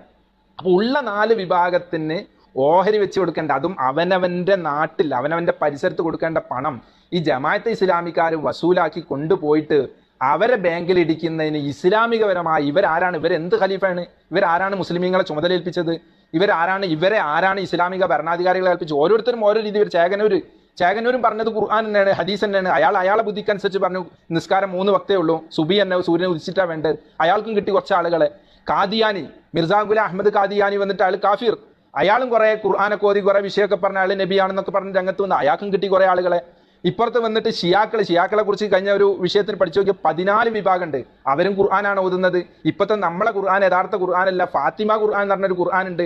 അത് ഇമാമിന്റെ അടുത്ത് ആകാശത്തിലുള്ള ക്യാമനാറാകുമ്പോൾ ഇറങ്ങും 3 ഇരട്ടിയുള്ള ഖുർആനാന്ന് പറഞ്ഞിട്ട് അങ്ങനെ ടീം, അവർക്കും കിട്ടി കുറെ മുസ്ലിമീങ്ങളെ. ഓരോരുത്തരും ഓരോ രീതിയിൽ ഇസ്ലാമിനെ വ്യാഖ്യാനിച്ച് വികലമാക്കാണ്. എന്നാൽ ജമാഅത്തെ ഇസ്ലാമി വികലമാക്കുന്നത് സമ്പത്ത് കൊള്ള ചെയ്യാൻ വേണ്ടിയിട്ടാണ്. ഇവർ നമുക്കറിയാം ഈ അടുത്ത കാലം വരെ 1985 വരെ വോട്ട് ചെയ്യാൻ പാടില്ല എന്ന് പറഞ്ഞു. വോട്ട് ചെയ്യൽ ഹറാമാണെന്നോ അല്ലെങ്കിൽ വോട്ട് ചെയ്യൽ വളരെ മോശപ്പെട്ട കാര്യം, നമുക്ക് സ്വന്തം പാർട്ടിയിലേറ്റൊന്നല്ല പറഞ്ഞു, ഷിർക്കാണെന്ന് പറഞ്ഞു. ഷിർക്ക് എന്ന് പറഞ്ഞാൽ മുശ്രിക്കാവും അത് ചെയ്താൽ. അങ്ങനെ മുശ്രിക്കാകുന്ന പണിയെന്നും പറഞ്ഞ് മുസ്ലിമീങ്ങളെ മാറ്റിവെച്ചു. മാത്രമല്ല സർക്കാർ ജോബ് ഉദ്യോഗസ്ഥന്മാരാകാൻ പാടില്ല എന്ന് പറഞ്ഞ് കുറെ ആളുകളെ സർക്കാർ തലത്തിൽ നിന്ന് ഇവർ പിന്നോട്ട് വലിപ്പിച്ചു. മാത്രമല്ല ഭൗതിക കലാലയങ്ങളിൽ പോയി പഠിക്കരുത് എന്നിവർ പറഞ്ഞു, ഭൗതിക ബിരുദമൊന്നും പാടില്ല എന്ന് പറഞ്ഞു. ഇങ്ങനെ ഒരു ഡാർക്ക് യുഗത്തിലേക്ക് മുസ്ലിം സമുദായത്തെ കൊണ്ടുപോയിട്ട് ഇന്നും ഉത്തരേന്ത്യയിൽ ലക്ഷക്കണക്കിന് മുസ്ലിമീങ്ങളെ റിക്ഷ വലിക്കാരും വെള്ളം വണ്ടി വലിക്കാരും അതിന്റെ കാരണം ജമാഅത്ത് ഇസ്ലാമിയാണ്. ഇവരെ നേതാക്കന്മാർ പഴയ കാലത്ത് ഫത്വ കൊടുത്തതാണ്. പിന്നെ അതൊക്കെ പാടെ കണ്ടിന്യൂ ഒരു 85 ആകുമ്പോഴേക്കും ഒരു തൗഹീദായിട്ടാണ്ട് വന്ന് വോട്ട് ചെയ്യും. പിന്നെ അത് കഴിഞ്ഞ് പോയി സ്വന്തമായിട്ട് ഒരു പാർട്ടി ഉണ്ടാക്കി, വെൽഫെയർ പാർട്ടി മറ്റൊക്കെ ഉണ്ടാക്കിയിട്ട് ആ രീതിയിൽ ഒരു നിലപാടില്ലാത്ത പ്രസ്ഥാനം. ഏത് രീതിയിലാണ് നമ്മൾ അവരെ ഉൾക്കൊള്ളുക, മുസ്ലിമീങ്ങൾ ഉൾക്കൊള്ളുക? അവർക്ക് ഇസ്ലാമിനെ പറ്റി പറയാൻ എന്ത് അവകാശമുള്ളത്? മൗദൂദി തന്നെ അദ്ദേഹത്തിന് അറബിയിൽ പോലും ഉന്നതമായ അവഗാഹമില്ലായിരുന്നു എന്നുള്ളതാണ്. അത് നമ്മളെ FB-ലൊക്കെ അതിനെപ്പറ്റി സംവാദങ്ങൾ മറ്റൊക്കെ അടുത്ത് കുറെ പോസ്റ്റുകൾ നിങ്ങൾക്ക് കാണാൻ പറ്റും. തെറ്റുകൂടാതെ അറബി പോലും കൈകാര്യം ചെയ്യാൻ അറിയാത്ത മൗദൂദി 18 വയസ്സ് മുതൽ കുറെ കാലം യുക്തിവാദിയായിരുന്നു എന്ന്. അദ്ദേഹം 9 വയസ്സ് മുതൽ ആകെ പഠിച്ച് 11.5 വയസ്സ് വരെ 3.5 കൊല്ലം ഉറുദു മീഡിയയിലാണ്. അതിന്റെ അപ്പുറം ഇപ്പുറം അയാൾ പഠിച്ചില്ല, വീട്ടിൽ നിന്ന് കുറച്ച് ട്യൂഷൻ നേരത്തെ. പിന്നെ അയാൾ യുക്തിവാദിയായി, പരിഷ്കാരി പെണ്ണിന്, അക്കാലഘട്ടത്തിൽ വട്ടിപ്പലിശക്കാരന്റെ മകള് അവർത്തൊന്നും മറക്കാതെ സൈക്കിൾമ പോകുന്നൊക്കെ ഒരു പെണ്ണിന്, കുടുംബത്തിൽപ്പെട്ട പരിഷ്കാരി പെണ്ണ്, അറിയാതെ കിട്ടിയാൽ അറിഞ്ഞുകൊണ്ട്. കാരണം മൗദൂദി അങ്ങനെ ആയിരുന്നു, അദ്ദേഹത്തിന് വിവരം വിദ്യാഭ്യാസം ഒന്നും ഇല്ലായിരുന്നു. അതുകൊണ്ട് തന്നെ മൗദൂദി നേരത്തെ എഴുതി, അദ്ദേഹത്തിന്റെ 45 വയസ്സ് വരെ എഴുതിയ പുസ്തകങ്ങൾ ഒരുപാട് പുസ്തകമുണ്ട്, ജിഹാദൊക്കെ ഉൾപ്പെടെ പല പുസ്തകമുണ്ട് ഒക്കെ ഒരുവിധം. അതിനെപ്പറ്റി കർലാവി പറഞ്ഞത്, യൂസുഫുൽ കർലാവി പറഞ്ഞത് മൗദൂദിയുടെ പല പുസ്തകങ്ങളും വൈകാരിക തള്ളിച്ചയായിരുന്നു എന്നാണ്. മൗദൂദിയെ ജമാഅത്ത് ഇസ്ലാമിക്കാർക്ക് പോലും വേണ്ട. മൗദൂദിയെ പറ്റി ടി ആരിഫ് അലി എന്ന് പറയുന്ന കഴിഞ്ഞ ജമാഅത്ത് ഇസ്ലാമി അമീർ കോഴിക്കോട് പത്രസമ്മേളനം വിളിച്ച് പറഞ്ഞത് മൗദൂദിയുടെ വീക്ഷണങ്ങളും ലിഖിതങ്ങളും ഞങ്ങൾക്ക് പ്രമാണമല്ല എന്നാണ്. അദ്ദേഹത്തിന്റെ വീക്ഷണമാണ്, അദ്ദേഹത്തിന്റെ 100 ചില്ലാൻ പുസ്തകം എന്നൊക്കെ പറഞ്ഞാൽ നിങ്ങൾ വിചാരിക്കും ഒരു വലിയ എന്തോ കോത്താമ്പി സംഭവമാണ്. ഇതൊരു 10-25 പുസ്തകമാണ് ഇത്. ഒക്കെ 14 പേജ് 20 പേജ് 30 പേജൊക്കെ ഉള്ള സംഭവം. ഇങ്ങനെ 120 അയാൾ പ്രസംഗിച്ചോ നടന്നോ പോയതോ എഴുതിയൊക്കെ പുസ്തകമാക്കി വിൽക്കുക. പുസ്തക വിൽപ്പന തന്നെയായിരുന്നു അയാളെ പണി. അയാളെ മക്കൾ പോലും ജമാഅത്ത് കൂടിയില്ല എന്നാണ്. ഇങ്ങനെ അദ്ദേഹം പെട്ടെന്ന് ഒരു ആത്മീയ ബിസിനസ്സിന് ഇറങ്ങിയതാണ്, ആത്മീയ ചൂഷണ കച്ചവടത്തിന് ഇറങ്ങിയതാണ്. അദ്ദേഹം 1941 ജമാഅത്ത് ഇസ്ലാമി ഉണ്ടാക്കുമ്പോൾ എല്ലാവരെ കൊണ്ട്, അവിടെയുള്ള 75 ആളെ കൊണ്ട് എഴുന്നേൽപ്പിച്ചിട്ട് അദ്ദേഹം പറഞ്ഞു, ഞാനൊരു നവ മുസ്ലിം ആകുക, ഞാൻ ഒരു പുതിയ ഇസ്ലാമി ആവുക, ഞാൻ കലിമല്ലാന്ന് ഷഹാദത്ത് കലിമൊക്കെ ചൊല്ലി അദ്ദേഹം മറ്റുള്ളവരെ കൊണ്ട് കലിമ ചെല്ലിച്ചെന്ന് വെച്ചാൽ അദ്ദേഹം ജീവിച്ച ആ ദിവസം വരെയുള്ള 1400ഓളം കൊല്ലം പഴക്കമുള്ള മുസ്ലിമീങ്ങൾ ഇസ്ലാമും യഥാർത്ഥ ഇസ്ലാം അല്ല എന്ന് അദ്ദേഹം വരുത്തി തീർക്കാണ്. മൗദൂദി സാഹിബിന്റെ ഇതൊക്കെ പൂർണ്ണ തെളിവോട് കൂടെ ഇട്ടാ. ഞാൻ എന്റെ FB-ൽ അതൊക്കെ പലപ്പോഴായിട്ട് പോസ്റ്റ് ചെയ്തിട്ടുണ്ട്. ഇനിയും ആർക്കും ചോദിച്ചാലൊക്കെ പോസ്റ്റ് തരും. എല്ലാം തെളിവോട് കൂടെ, എല്ലാ ജമാഅത്ത് ഇസ്ലാമിന്റെ ഗ്രന്ഥങ്ങളിൽ കണ്ട വിഷയങ്ങൾ മാത്രമാണ് നമ്മൾ പറയുന്നത്. അങ്ങനെ ജമാഅത്ത് ഇസ്ലാമി ഉണ്ടാക്കിയ മൗദൂദിയും മൗദൂദികളെയും എങ്ങനെയാണ് നമ്മൾ സക്കാത്ത് ഏൽപ്പിക്കേണ്ടത്? ഇത് നമ്മളെല്ലാവരും ഗൗരവത്തിലായിട്ട് എടുക്കണം. ഒരു തൊപ്പി വെക്കണോ, താടി വെക്കണോ, കൈ ഇവിടെ കെട്ടണോ, ഇനി കെട്ടിയില്ലെങ്കിൽ എന്താ കുഴപ്പം? സുന്നത്താണ്. മുസ്ലിമീങ്ങളെ സക്കാത്ത് സമ്പത്ത് 2 പ്രശ്നമാണ്. ഒന്ന് കൊടുക്കുന്ന ആള്, അതിന്റെ ദാതാവ്, അയാൾ ആ കുറ്റത്തിൽ നിന്ന് ഒഴിവാവില്ല. അയാളെ എന്നേക്കും ദുനിയാവിലും ആഖിറത്തിലും കുടുങ്ങും. മറ്റൊന്ന് അത് ലഭിക്കേണ്ട പാവപ്പെട്ട 8 വിഭാഗക്കാര്, അതിൽ 4 ആണെങ്കിൽ 4, ആ വിഭാഗക്കാരന് അത് എത്തിച്ചു കൊടുക്കാൻ ഇസ്ലാം കർശനമായി കർക്കശമായി കൃത്യമായി പറഞ്ഞിട്ടും അത് കേൾക്കാതെ ഇവരെ കൊണ്ട് ബാങ്കിൽ വെക്കാൻ എന്ത് നിയമമുള്ളത്? നിങ്ങൾ വിചാരിക്കും 1,00,000 റുപ്യ ഉള്ളവന് 2,500 റുപ്യ ഇട്ട് 2.5%. അതൊന്നുമല്ല. ഒരു വലിയ മുതലാളി, ഇപ്പൊ ഉദാഹരണത്തിന് ഇപ്പൊ പറയാം, ഇവിടുത്തെ ഗൾഫാർ മുഹമ്മദ് അലി സാഹിബ്, അദ്ദേഹത്തിന്റെ അടുത്തേക്ക് ഒരു ഉദാഹരണം പറയാം. അദ്ദേഹത്തിന്റെ അടുത്തേക്ക് ചെന്നിട്ട് ഞങ്ങൾ സക്കാത്തിന്റെ പരിപാടി ഉണ്ട്, ഞങ്ങൾ തരണം എന്ന് പറഞ്ഞാൽ എത്ര ലക്ഷങ്ങൾ സക്കാത്ത് മേടിക്കുക, എത്ര കോടികൾ. യൂസുഫ് അലി സാഹിബിന്റെ അടുത്ത് പോയിട്ട് പറഞ്ഞ എത്ര കോടികൾ ഉണ്ടാവും? ഒരു സമ്പത്തിന് ബാങ്കിലുള്ള പൈസക്ക് മാത്രമാണ് ഒരു 40 ലക്ഷം റുപ്യ ഉണ്ട്, 1 ലക്ഷം റുപ്യ ഉണ്ടാവും പൈസ മാത്രമാണെങ്കിൽ. എത്ര കോടി ഉണ്ട്? അതിനനുസരിച്ച് ഓരോ 2.5% ഉണ്ടാവും. പിന്നെ അവിടുത്തെ കൃഷികൾ, കുരുമുളക്, സ്വർണം, 40 ആടുണ്ടെങ്കിൽ ഒരു ആട്, 30 പശു ഉണ്ടെങ്കിൽ ഒരു പശു, 25 ഒട്ടകം ഉണ്ടെങ്കിൽ ഒരു ഒട്ടകം, എല്ലാവിധ ബിൽഡിംഗ് ഉണ്ടെങ്കിൽ അതിനുള്ള വരുമാനം, അത് ഇത് മറ്റു മറിച്ച് പല വിധത്തിൽ കോടിക്കണക്കിന് രൂപ ഒരാളിൽ തന്നെ അവർക്ക് കിട്ടാണ്ടാവും. കോമ്പറ്റീഷൻ ഇല്ല, വേറെ ആരും മേടിക്കുന്നില്ല, ഒരാളും ഭീഷണിയില്ല. മറ്റുള്ള എല്ലാ വിഷയത്തിനും ഭീഷണി ഉണ്ടല്ലോ, ഇതിന് ഭീഷണി ഇല്ല. ഇങ്ങനെ തുറന്നു വെച്ചെടുത്താൽ മതി. എന്നിട്ട് വലിയ വലിയ കണക്കുകൾ ഉണ്ടാക്കി ഞങ്ങൾ അത് ചെയ്തു ഇത് ചെയ്തു, പ്രളയത്തിന്റെ സമയത്ത് അങ്ങനെ ചെയ്തു, എങ്ങനെ ചെയ്തു എന്നൊക്കെ കണക്ക് ഞാൻ സമയം ഉണ്ടെങ്കിൽ ഓരോന്നും ഇവിടെ പറയുന്നുണ്ട്. ഞാൻ പറഞ്ഞുകൊണ്ടുവരുന്നത്, ഈ വിഭാഗത്തിന് ഇസ്ലാമിനെ കുറിച്ച് പറയാനോ ഇത് ശേഖരിക്കാനോ മുസ്ലിമീങ്ങൾ അനുവദിക്കരുത്. അവരെ ബലമായി പിടിച്ചു കെട്ടണം. അവർക്ക് ഇസ്ലാമില്ല. അവര് പുതിയ ഇസ്ലാം മൗദൂദി നവ മുസ്ലിം ആയിട്ട് രംഗത്ത് വന്ന ആളാണ്. അദ്ദേഹം ആലിമല്ല. അദ്ദേഹത്തിൻ്റെതായ അറബിയിൽ ഒരു കിതാബില്ല, അറബിയിൽ ഒരു രചനയില്ല, അറബിയിൽ ഒരു പ്രസംഗമില്ല, അറബിയിൽ ഒരു ക്ലാസ് ഇല്ല. അദ്ദേഹം അറബി പഠിച്ചതായിട്ട് തെളിവില്ല. അദ്ദേഹം ആരെയും അറബി പഠിപ്പിച്ചിട്ടില്ല. അങ്ങനത്തെ ഒരു മനുഷ്യൻ, അദ്ദേഹം ചാർ ബുനിയാദി ഇസ്തിലാഹ് എന്ന് പറഞ്ഞൊരു പുസ്തകം എഴുതിയിട്ടുണ്ട്. മുൻകാല പണ്ഡിതന്മാരെ മുഴുവൻ അവഗണിച്ചിട്ട് അവർക്കൊന്നും ഖുർആനെ കുറിച്ച് കൂടുതൽ അറിയില്ല എന്നൊക്കെ പറഞ്ഞുകൊണ്ട് എന്തോ ഒരു വിഡ്ഢിത്തരമാണ് അദ്ദേഹം എഴുതി വെച്ചതൊക്കെ. അതുകൊണ്ട് തന്നെ ജമാഅത്തുകാർക്ക് തന്നെ അദ്ദേഹം ഒരു വിൽപ്പന ചരക്കാണ്. അതുകൊണ്ടാണ് അദ്ദേഹത്തിന്റെ ലിഖിതങ്ങളും വീക്ഷണങ്ങളും ഞങ്ങൾക്ക് പ്രമാണമല്ലാന്ന് ജമാഅത്തുകാർക്ക് പറയേണ്ടി വന്നത്. നിങ്ങൾ എന്ത് ചോക്കൂ, ലോകത്ത് ഏതെങ്കിലും ഒരു പ്രസ്ഥാനത്തിന്റെ സ്ഥാപക നേതാവിനെ അല്ലെങ്കിൽ മറ്റൊരു നേതാവിനെ താഴെഘട്ടയിൽ ഒരു അനുയായി അദ്ദേഹത്തിന്റെ ലിഖിതം വീക്ഷണം ഞങ്ങൾക്ക് പുത്തരിയല്ല, ഞങ്ങൾക്ക് അദ്ദേഹം പ്രമാണമല്ല എന്ന് പറഞ്ഞാൽ പിന്നെ എന്തിനു പറ്റും? എന്ത് പ്രസ്ഥാനമാണിത്? എന്ത് അടുക്കും ചിട്ടിയുള്ള പ്രസ്ഥാനമാണ്? ഒരു അടുക്കും ചിട്ടില്ല. അതുകൊണ്ട് തന്നെ ഞാൻ പറഞ്ഞുകൊണ്ട് വരുന്നത്, ഒരു കാരണവശാലും അവരെ പിരിക്കാൻ നമ്മൾ സമ്മതിക്കാൻ പാടില്ല. ഇതൊരു കേരളത്തിൽ ഒരു ആളിക്കത്തുന്ന വിഷയമാക്കി മാറ്റണം. ഇനി ഞാൻ പറയട്ടെ, ഇവര് കൊടുക്കുന്ന സക്കാത്തിന്റെ വിഭാഗത്തിനെ നമുക്കൊന്ന് പരിശോധിക്കാം. ആർക്കാണ് 8 വിഭാഗത്തിന് ജമാഅത്ത് ഇസ്ലാമി കൊടുക്കുന്നത് എന്ന് ഓരോന്ന് ഇങ്ങനെ ഒന്ന്, ജമാഅത്ത് ഇസ്ലാമി കൊടുക്കുന്നത് ഇവരെ പുസ്തകത്തിൽ പറയുന്നുണ്ട്. ഈ തത്വവും സക്കാത്ത് തത്വവും പ്രയോഗവും എന്ന് പറയുന്ന ഈ 8 വിഭാഗത്തിൽ, അത് ഈ പുസ്തകത്തിന്റെ 8 വിഭാഗം ഇവർ എണ്ണുന്നുണ്ട്. ഈ എണ്ണുന്നതൊക്കെ വലിയ കൗതുകമാണ്. ഇവർക്ക് പറ്റിയ രീതിയിലാണ് വിഭാഗം ഉണ്ടാക്കുന്നത്. പണ്ഡിതന്മാര് ഇത് ഓരോ കൃത്യമായിട്ട് എഴുതി വെച്ചിട്ട്, പക്ഷെ ഇവർ അതിന് ഓരോ വ്യാഖ്യാനം കൊടുത്തിട്ട് അത് ഇവരെ ഫണ്ടിലേക്ക് ചാടിക്കാനുള്ള ഓരോ ശ്രമങ്ങളാണ്. ഇതിന്റെ സക്കാത്ത് വിതരണം എന്ന് പറഞ്ഞിട്ട് 161 പേജ് മുതൽ ഇങ്ങനെ പറയാണ്. 1ഉം 2ഉം വിഭാഗം ഫുക്രാവും മസാക്കീനുകളുമാണ്. എന്ന് വെച്ചാല് മിസ്കീമാര്, പാവങ്ങള്, ദരിദ്രർ, ആ വിഭാഗത്തിനെ പറ്റി ഇവർ പറയുന്നത് സാധുക്കളായ ദരിദ്രന്മാരായ 2 വിഭാഗങ്ങൾ. അപ്പോൾ ഇതില് മസാക്കീൻ എന്ന് പറഞ്ഞ, മിസ്കീൻ എന്ന് പറഞ്ഞ വിഭാഗം അത് ഹിന്ദുക്കളാണ് എന്ന് ഇവർക്ക് ചെറിയ അഭിപ്രായം, ഈ പുസ്തകം എഴുതിയവർക്ക്. എന്നിട്ട് പറയുന്നത് സക്കാത്തിന്റെ ഫണ്ട് കൊണ്ട് ഹിന്ദുക്കൾക്ക്, അമുസ്ലിമീങ്ങൾക്ക് കൊടുക്കണം എന്നാ പറഞ്ഞത്. അത് ന്യായീകരിക്കാൻ വേണ്ടിയിട്ട് 161 പേജിൽ അത് ന്യായീകരിക്കുന്നു. അതിന്റെ പുറമെ അത് ഈ പുസ്തകത്തിന്റെ 173 മുതൽ 177 വരെയുള്ള പേജുകൾ അത് ന്യായീകരിക്കാണ്. അമുസ്ലിമീങ്ങൾക്ക് സക്കാത്ത് കൊടുക്കണത്രേ എന്ന് ഇദ്ദേഹം പറയാം. അമുസ്ലിമീങ്ങളിൽ ആർക്കും സക്കാത്തിന്റെ ഒരു വിഹിതവും ഒരിക്കലും കൊടുക്കാൻ പാടില്ലെന്നാണ് ചില പണ്ഡിതന്മാരുടെ പക്ഷം. ആരായി പണ്ഡിതന്മാരെ അറിയാം? മുൻകാലത്തെ പണ്ഡിതന്മാരെ പറ്റിയാ പറഞ്ഞത്. എന്നിട്ട് ഇങ്ങനെ അദ്ദേഹം കുറേ വിശദീകരിക്കുന്നുണ്ട്. ഖുർആനിലൂടെ ചിന്തിച്ചാലും സക്കാത്ത് മുസ്ലിമീങ്ങൾക്ക് മാത്രം എന്ന വാദം ശരിയല്ലെന്നാണ് മനസ്സിലാവുക. മുസ്ലിമീങ്ങൾക്ക് കൊടുക്കണം എന്നാണ്. പിന്നെ ഇയാൾ ഒരുപാട് പറയുന്നുണ്ട്. ജയിലുകളിൽ അക്കാലത്ത് അമുസ്ലിമീങ്ങൾ ഉണ്ടായിരുന്ന അവർക്ക് റസൂലുള്ളാഹി കൊടുത്തതെന്നൊക്കെ പറഞ്ഞ് ഇങ്ങനെ വിശദീകരിച്ച് അവസാനം അദ്ദേഹം പറയാണ്, സദക്ക ഉമർ ഖത്താബ് അമുസ്ലിമീങ്ങൾക്ക് കൊടുത്തിട്ടുണ്ട് സക്കാത്ത്, അവർ കൊടുത്തു, ഇവർ കൊടുത്തിട്ടുണ്ട്, അതുകൊണ്ട് എന്ന് പറഞ്ഞ് കൊണ്ടുവന്നിട്ട് അവസാനം ഇതിന്റെ 177 പേജിൽ പറയാണ്, സക്കാത്ത് ഒരിക്കലും മറ്റു മതക്കാർക്കോ മതമില്ലാത്തവർക്കോ കൊടുക്കാൻ പറ്റുകയില്ലെന്നും ഈ വിഷയത്തിൽ ഇജ്മാ ഉണ്ടെന്നും ചില പിൽക്കാല പണ്ഡിതന്മാർ വാദിച്ചിട്ടുണ്ട്. ഇത് ശരിയല്ലെന്ന് മനസ്സിലാക്കാൻ ഉദ്യത തെളിവുകൾ തന്നെ ധാരാളം മതി. ഇവർ കുറേ തെളിവ് കോട്ടി മാറ്റി തിരുത്തി കുറിച്ച് കൊണ്ടുവന്നിട്ട് പറയാണ് ഇത് അമുസ്ലിമീങ്ങൾക്ക് മുസ്ലിം അല്ലാത്തവർക്കൊക്കെ കൊടുക്കാൻ പറ്റുമെന്നാ പറഞ്ഞത്. എന്നാൽ മൗദൂദി സാഹിബ്, അബുൽ മൗദൂദി എഴുതിയ കുത്തുബാത്ത് എന്ന് പറഞ്ഞ പുസ്തകത്തിൽ അദ്ദേഹം ശക്തമായി അമുസ്ലിമീങ്ങൾക്ക് കൊടുക്കാൻ പറ്റില്ല എന്ന് തന്നെ തീർത്ത് പറഞ്ഞിട്ടുണ്ട്. ഒരു കാരണവശാലും സക്കാത്ത് അമുസ്ലിമീങ്ങൾക്ക് കൊടുക്കാൻ പറ്റില്ല എന്ന് ഇതിന്റെ 208 പേജിൽ മൗദൂദി സാഹിബ് പറയാണ്. അദ്ദേഹം പറയുന്നുണ്ട്, എന്നാൽ സക്കാത്ത് ഒഴിച്ചുള്ള ദാനധർമ്മങ്ങൾ അമുസ്ലിമീങ്ങൾക്ക് നൽകാവുന്നതാണ്. അതത് ദേശങ്ങളിൽ സക്കാത്ത് അതേ ദേശത്തിലെ സാധുക്കൾ വിതരണം ചെയ്യേണ്ടതാകുന്നു. സകാത്ത് മുസ്ലിമീങ്ങൾക്ക് മാത്രമുള്ള അവകാശമാകുന്നു, അമുസ്ലിമീങ്ങൾക്ക് അതിൽ അവകാശമില്ല. നബി വചനത്തിൽ സകാത്തിനെ വിവരിക്കുന്നത് പ്രകാരമാണ്. മൗദൂദി സാഹിബ് പറഞ്ഞാൽ മുസ്ലിമീങ്ങൾ കൊടുക്കാൻ പറ്റൂല. എന്നാൽ ജമാഅത്തിന്റെ സകാത്തിന്റെ തത്വവും പ്രയോഗവും എഴുതിയ പുസ്തകത്തിൽ പറഞ്ഞാൽ മുസ്ലിമീങ്ങൾക്ക് കൊടുക്കണമെന്ന. അത് എന്തിനാണ് ഈ കൊടുക്കണം എന്ന് പറഞ്ഞത്?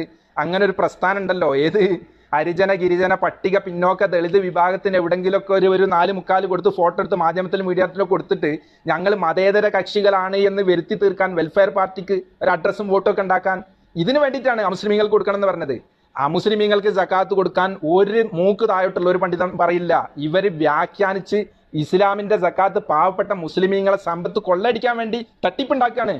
അമുസ്ലിമീങ്ങൾക്ക് സ്വതക്കം എടുത്തോട്ടെ, വീട് വെച്ചെടുത്തോട്ടെ, അവർക്ക് എന്തും ചെയ്തോട്ടെ, പരിശുദ്ധ ഇസ്ലാം അതൊക്കെ പ്രോത്സാഹിപ്പിക്കുന്നുണ്ട്. എത്രത്തോളം അമുസ്ലിമീങ്ങൾ മാത്രമല്ല, നമ്മളൊക്കെ കേട്ടതാണ്, ഒരു വിശന്ന് വലഞ്ഞ് പട്ടിക്ക് ഒരു സ്ത്രീ, വ്യഭിചാരി പെണ്ണ്, വേശ്യപ്പെണ്ണ് കുറച്ച് വെള്ളം കൊടുത്തതിന്റെ പേരിൽ മറ്റൊരു ചോദ്യം ഉത്തരവൊന്നും ഇല്ലാതെ ആ വേശ്യപ്പെണ്ണിനെ സ്വർഗത്ത് കയറ്റിയതാണ് മതം എന്നാണ് റസൂലുള്ള പഠിപ്പിച്ചത്. അമുസ്ലിമീങ്ങൾക്ക് കൊടുക്കാൻ പാടില്ല, നമ്മുടെ ഉമ്മക്ക് കൊടുക്കാൻ പാടില്ല, ഉമ്മക്കും കൊടുക്കാൻ പാടില്ല, ഭാര്യക്ക് കൊടുക്കാൻ പാടില്ല. അപ്പൊ അമുസ്ലിമീങ്ങൾ മോശക്കാരായതുകൊണ്ടല്ലോ. അപ്പൊ അങ്ങനെയാണ് ഉമ്മയും ഭാര്യയൊക്കെ മോശമാവില്ലേ? ഇസ്ലാമിന്റെ നിയമമാണ്. അമുസ്ലിമീങ്ങൾക്ക് അങ്ങനെ കുറെ നിയമമുണ്ട്. അവർ കറുപ്പെടുത്താൽ നമ്മളടുത്ത് ഭക്ഷണം കഴിക്കില്ല, അത് അവരെ നിയമമാണ്. സകാത്തും ഒളിയത്തിന്റെ അർച്ചയും അല്ലാത്ത വേറെ എന്തും കൊടുക്കുക, അവർക്ക് വേറൊരു പോത്ത് മൊത്തം അർച്ചു കൊടുത്തോളൂ, അല്ലെങ്കിൽ സകാത്തിന്റെ പൈസയിൽ അപ്പുറം അതല്ലാത്ത വേറൊരു 1 കോടി രൂപ കൊണ്ടുപോയി കൊടുത്തോളൂ. വളരെ നല്ല കാര്യം, പുണ്യമുള്ള കാര്യമാണ്, ചെയ്യണം. ജീവകാരുണ്യ പ്രവർത്തനം അവർക്ക് വേണ്ടി ചെയ്യണം. സകാത്ത് കൊടുക്കാൻ പാടില്ല. ഒരു വിഭാഗം, അവര് മിസ്കിന്മാരെ പൈസ അങ്ങനെ തട്ടിപ്പിന് വേണ്ടിയിട്ട് ജമാഅത്തെ ഇസ്ലാമി ചെയ്യുന്ന ഒരു തട്ടിപ്പാണ് ആ പറഞ്ഞത്, അമുസ്ലിമീങ്ങൾക്ക് കൊടുക്കണം എന്ന് പറഞ്ഞു. മറ്റൊരു വിഷയം, ഇവർ പറയുന്നത് വിതരണ ജോലി ചെയ്യുന്ന ആളുകൾക്ക്, അതായത് സക്കാത്ത് വിതരണം നടത്തുന്ന ആളുകൾക്ക് സക്കാത്ത് കൊടുക്കണം എന്നാണ്. അതായത് അതിന്റെ കമ്മിറ്റിക്കാർക്ക്. അങ്ങനെ ഒരു വിഭാഗം ഇപ്പം ഇല്ല, അങ്ങനെ ഒരു വിഭാഗം ഇന്ന് നാട്ടിലില്ല, അങ്ങനെ ഉണ്ടാകാൻ പാടില്ല. ഇസ്ലാമിക ഗവൺമെന്റ് ഉള്ളിടത്ത് മാത്രമേ ആ വിഭാഗം ഉണ്ടാവുള്ളൂ എന്നൊക്കെ നമ്മൾ പറഞ്ഞാണ്, സക്കാത്തിന്റെ ജോലിക്കാർ.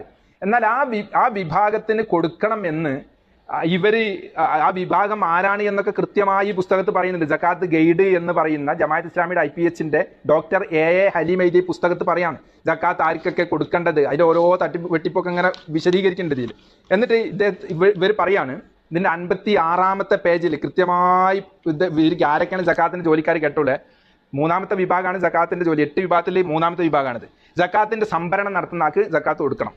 വേർതിരിക്കുന്ന ആൾക്ക്, സൂക്ഷിക്കുന്ന ആൾക്ക്, കണക്കെടുക്കുന്ന ആൾക്ക്, രജിസ്റ്ററുകൾ സൂക്ഷിക്കുന്ന ആൾക്ക്, കാവൽ നിൽക്കുന്ന ആൾക്ക്, വിതരണത്തിലായി ജോലി നിർവഹിക്കുന്ന ഉദ്യോഗസ്ഥന്മാർക്കും തൊഴിലാളികളും സക്കാത്ത് ജോലിക്കാർ അവരുടെ ശമ്പളം കൂലിയും സക്കാത്ത് വീതത്തിൽ നിന്നെടുക്കേണ്ടതാണ്. അപ്പൊ ജമാഅത്ത് ഇസ്ലാമി ഇപ്പൊ ഒരു സക്കാത്ത് കമ്മിറ്റി 2000 മുതൽ ഉണ്ടാക്കി നടക്കുന്നുണ്ടല്ലോ. അപ്പൊ ഇപ്പൊ ആർക്കൊക്കെ അതിന് പൈസ കിട്ടും? ഈ ഓരോ ഓഹരി അവർ തട്ടിപ്പോയി, ഓരോ ഓഹരി അവർ ഹിന്ദുക്കൾക്ക് എന്ന് പറഞ്ഞ് മാറ്റി വെച്ചു, ഓരോ ഓഹരി ഇങ്ങനെയും അവർ മാറ്റി വെക്കാണ്. അതായത് ഇതിന്റെ വിതരണക്കാരെന്ന് പറഞ്ഞാൽ അതൊക്കെ പാവപ്പെട്ടവർക്ക് കിട്ടേണ്ട പൈസയാണ്. ഇവർ ഹിറ സെന്ററിൽ പോയിട്ട് ഓരി വെക്കാണ്. ഇവരിതിന്റെ ശേഖരിക്കുന്ന ആള്, വിതരണം ചെയ്യുന്ന ആള്, സൂക്ഷിക്കുന്ന ആള്, ഇവരാരാണ് ഇതിനാക്കിയത്? ആരാണ്? ഇവർക്ക് എന്ത് അധികാരമാണ് ഇതുള്ളത്? എന്നിട്ട് ഇനിയും കേട്ടോളൂ, ജോലിയോ കൂലി എത്രയോ അത്രയും ആകാമെന്ന് അവരുടെ വിഹിതം 8/1 പരിമിതമാണെന്നും അഭിപ്രായമുണ്ട്.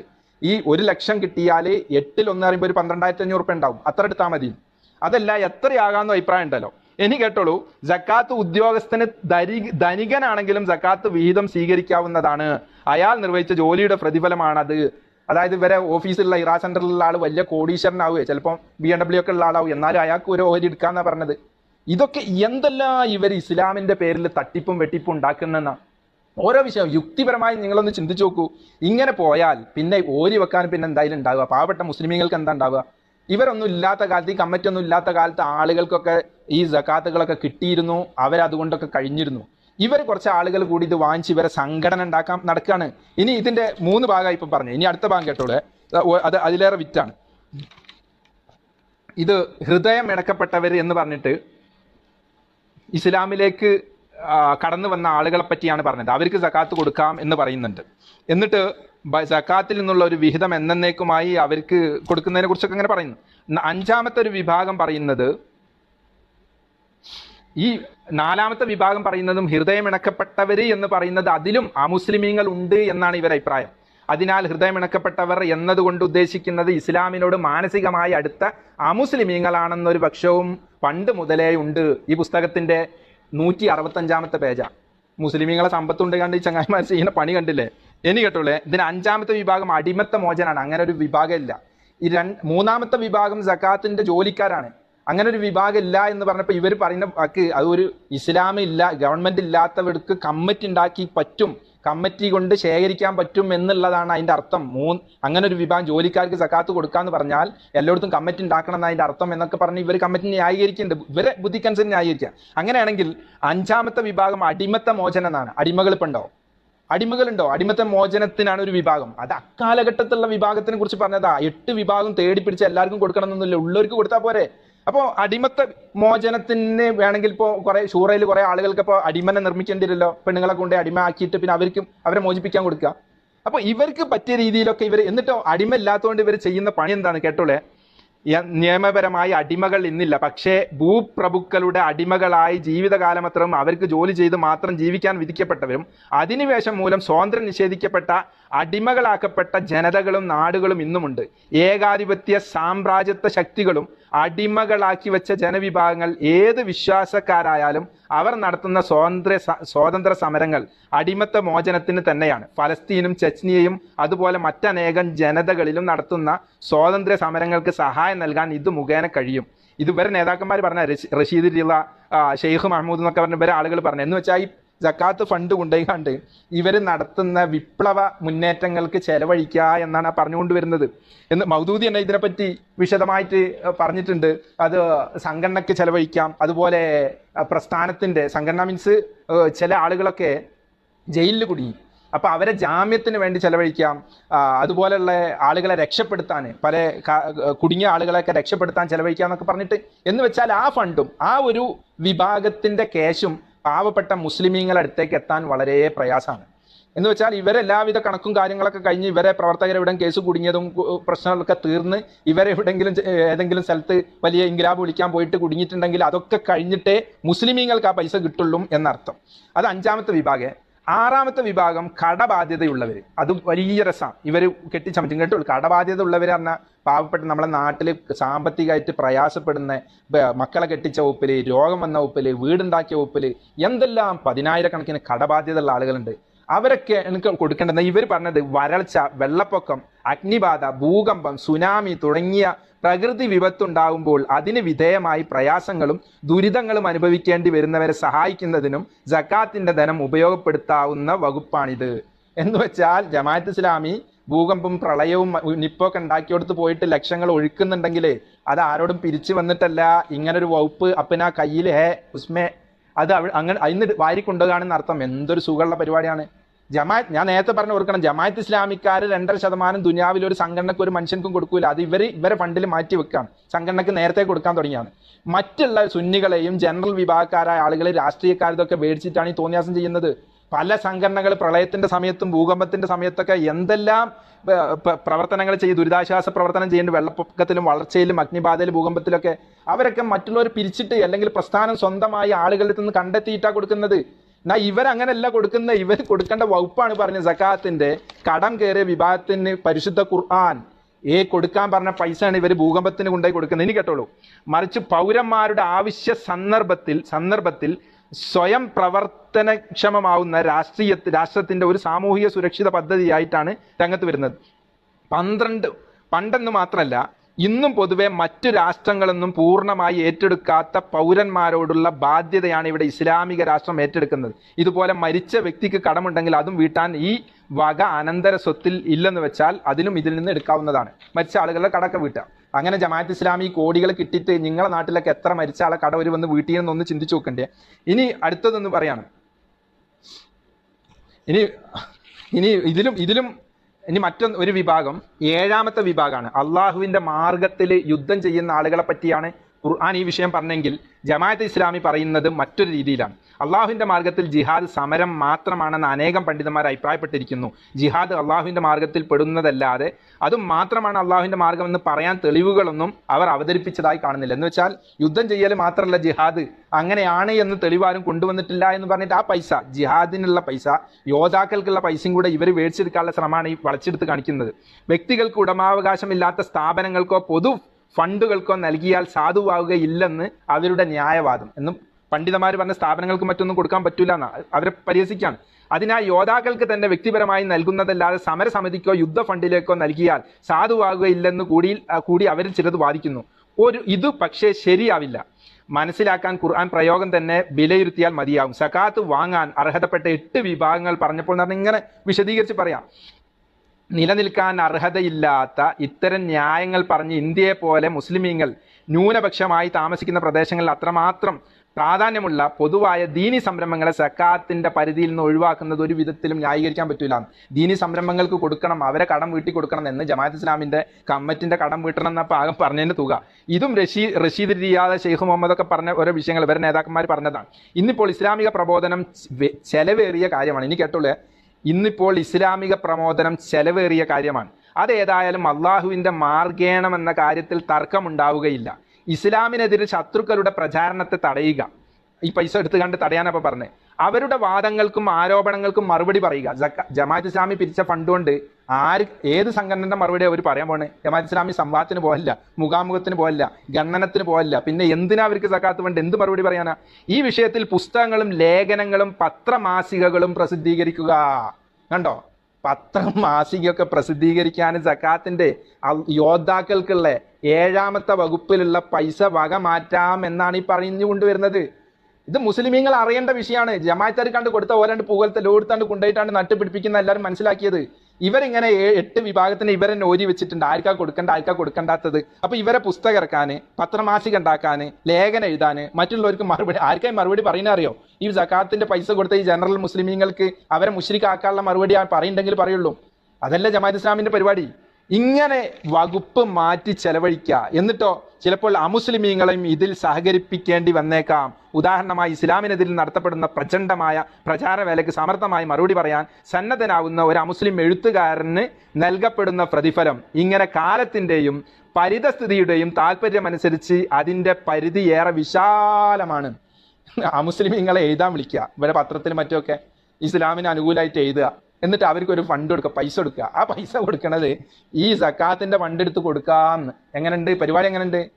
ഈ എന്തൊരു കഷ്ടമാണ്. ഇനി അടുത്തത് യാത്രക്കാർക്കുള്ള 8ാമത്തെ വിഭാഗം. അതിനെങ്കിലും നാട്ടുകാർക്ക് എന്താ കിട്ടുമോ നമ്മൾ നോക്കാം. അതിനെപ്പറ്റി ഇതിന്റെ 170ാമത്തെ പേജിൽ പറയുന്നു. ഇന്ന് തെരുവിന്റെ സന്തതി യാത്രക്കാരെ കുറിച്ച് അങ്ങനെ ഒരു വിഭാഗം ഇന്ന് ഇല്ലാത്തത് കൊണ്ട് ഒരു പക്ഷേ സഹായം അറിയിക്കുന്ന ഇത്തരം യാത്രക്കാർ അപൂർവമാണ്. തെരുവിന്റെ സന്തതി എന്ന പ്രയോഗത്തിന് ഇത്തരം അർത്ഥമുണ്ടെന്ന് വേണം മനസ്സിലാക്കാൻ. സാമ്രാജ്യത്വത്തിന്റെ ഇരകളായി സ്വന്തം നാട്ടിൽ നിന്ന് ആട്ടിയോടിക്കപ്പെട്ട് തെരുവാധാരമാക്കിയപ്പെട്ടവർ, വിശ്വാസത്തിന്റെ പേരിൽ വീടും നാടും ഉപേക്ഷിച്ച് ഓടിപ്പോവേണ്ടി വന്നവർ, പ്രാദേശികവും വർഗീയവുമായ കലാപങ്ങളിൽ സമ്പത്ത് മുഴുവൻ കൊള്ളയടിക്കപ്പെട്ട് വഴി ആധാരമാക്കപ്പെട്ടവർ, ജീവിതായോധനത്തിന് വേണ്ടി സ്വന്തം നാടും വീടും ഉപേക്ഷിച്ച് തെരുവിൽ അലയാൻ വിധിക്കപ്പെട്ടവർ തുടങ്ങി അനേകം ആളുകൾ യഥാർത്ഥ തെരുവിന്റെ സന്താനങ്ങളാണ്. അവരുടെ സംരക്ഷണത്തിന് വേണ്ടിയുള്ള വിഹിതമാണ് സക്കാത്ത്. ഒരു സാമൂഹിക സുരക്ഷിതത്വ പദ്ധതിയാണ് പറയുന്നതും അതുകൊണ്ടാണ്. എന്ന് വെച്ചാൽ കലാപത്തിലും മറ്റൊക്കെ പെട്ടു. ഇപ്പൊ ഉദാഹരണത്തിന് ഡൽഹി കലാപത്തിൽ കുറെ ആളുകൾക്ക് വീടും നാടും മറ്റൊക്കെ വിട്ടുപോയി. അങ്ങനത്തെ ആളുകൾക്കൊക്കെ കൊടുക്കാം എന്നാണ് വഴിയാത്രക്കാരെന്നുള്ളതിൽ അവരാ പെട്ടത്. ഓക്കെ, കൊടുക്കട്ടെ. പക്ഷെ ഇതൊക്കെ ജമാഅത്ത് ഇസ്ലാമി കൊടുക്കുന്നത് എങ്ങനെ? ജമാഅത്ത് ഇസ്ലാമിന്റെ ഒരു ബോർഡ് വെച്ച് ജമാഅത്ത് ഇസ്ലാമിന്റെ നേതാക്കന്മാര് അവരെ പബ്ലിസിറ്റി കിട്ടാൻ വേണ്ടിയിട്ട് കൊടുത്ത്, ജമാഅത്ത് ഇസ്ലാമിന്റെ സംഘടന ഒരുപാട് കൊടുത്തു, പിരിച്ചു കൊടുത്തു, ഞങ്ങൾ കുറെ വീട് വെച്ച് അതുണ്ടാക്കി ഇതുണ്ടാക്കി എന്നൊക്കെ പറഞ്ഞ് ഇങ്ങനെ കോടികൾ കൊടുത്ത് എന്നൊക്കെ ഇവർ പറയുന്നത്. 1000 വീട് വെച്ചു, 1788, 3856, 4000, ഇങ്ങനെ പല കണക്കും തൊള്ളകൊള്ളാത്ത കണക്കൊക്കെ വരാം. അത്ര കിണർ കുത്തി, ഇത്ര സ്കൂൾ വെച്ച് സ്കോളർഷിപ്പ്. ഞങ്ങളെ പരിസരത്തൊന്നും, അല്ലെങ്കിൽ നിങ്ങൾ ചിന്തിച്ചു നോക്കി, നിങ്ങൾ ഏത് നാട്ടിലാണ് ഇവർ ഒരു കിണർ കുത്തി തന്നത്? ഈ കോടികൾ ഇവർ മേടിച്ചു വെച്ചിട്ട് ഏത് നാട്ടിലാണ് ജമാഅത്ത് ഇസ്ലാമിക്കാർ കിണർ കുത്തിയത്? ഏത് നാട്ടിലാണ് ഇവർ വീട് വെച്ചു കൊടുത്തത്? ബൈത്തുർ റഹ്മൊക്കെ മുസ്ലിം ലീഗിന്റെ ഒക്കെ മാഷാ അല്ലാഹ് ഒരുപാട് വീടുകൾ അവർ നിർമ്മിച്ചു കൊടുക്കുന്നു, ഒരുപാട് സംഘടനകൾ നിർമ്മിച്ചു കൊടുക്കുന്നു, പല വിഷയങ്ങൾ നിർമ്മിച്ചു കൊടുക്കുന്നു. അതൊക്കെ നമ്മൾ കാണും കേൾക്കണം. അവരൊക്കെ മറ്റുള്ളവരോട് പിരിച്ചിട്ടാ ചെയ്യുന്നത്, ജക്കാത്ത് എടുത്തിട്ടല്ല.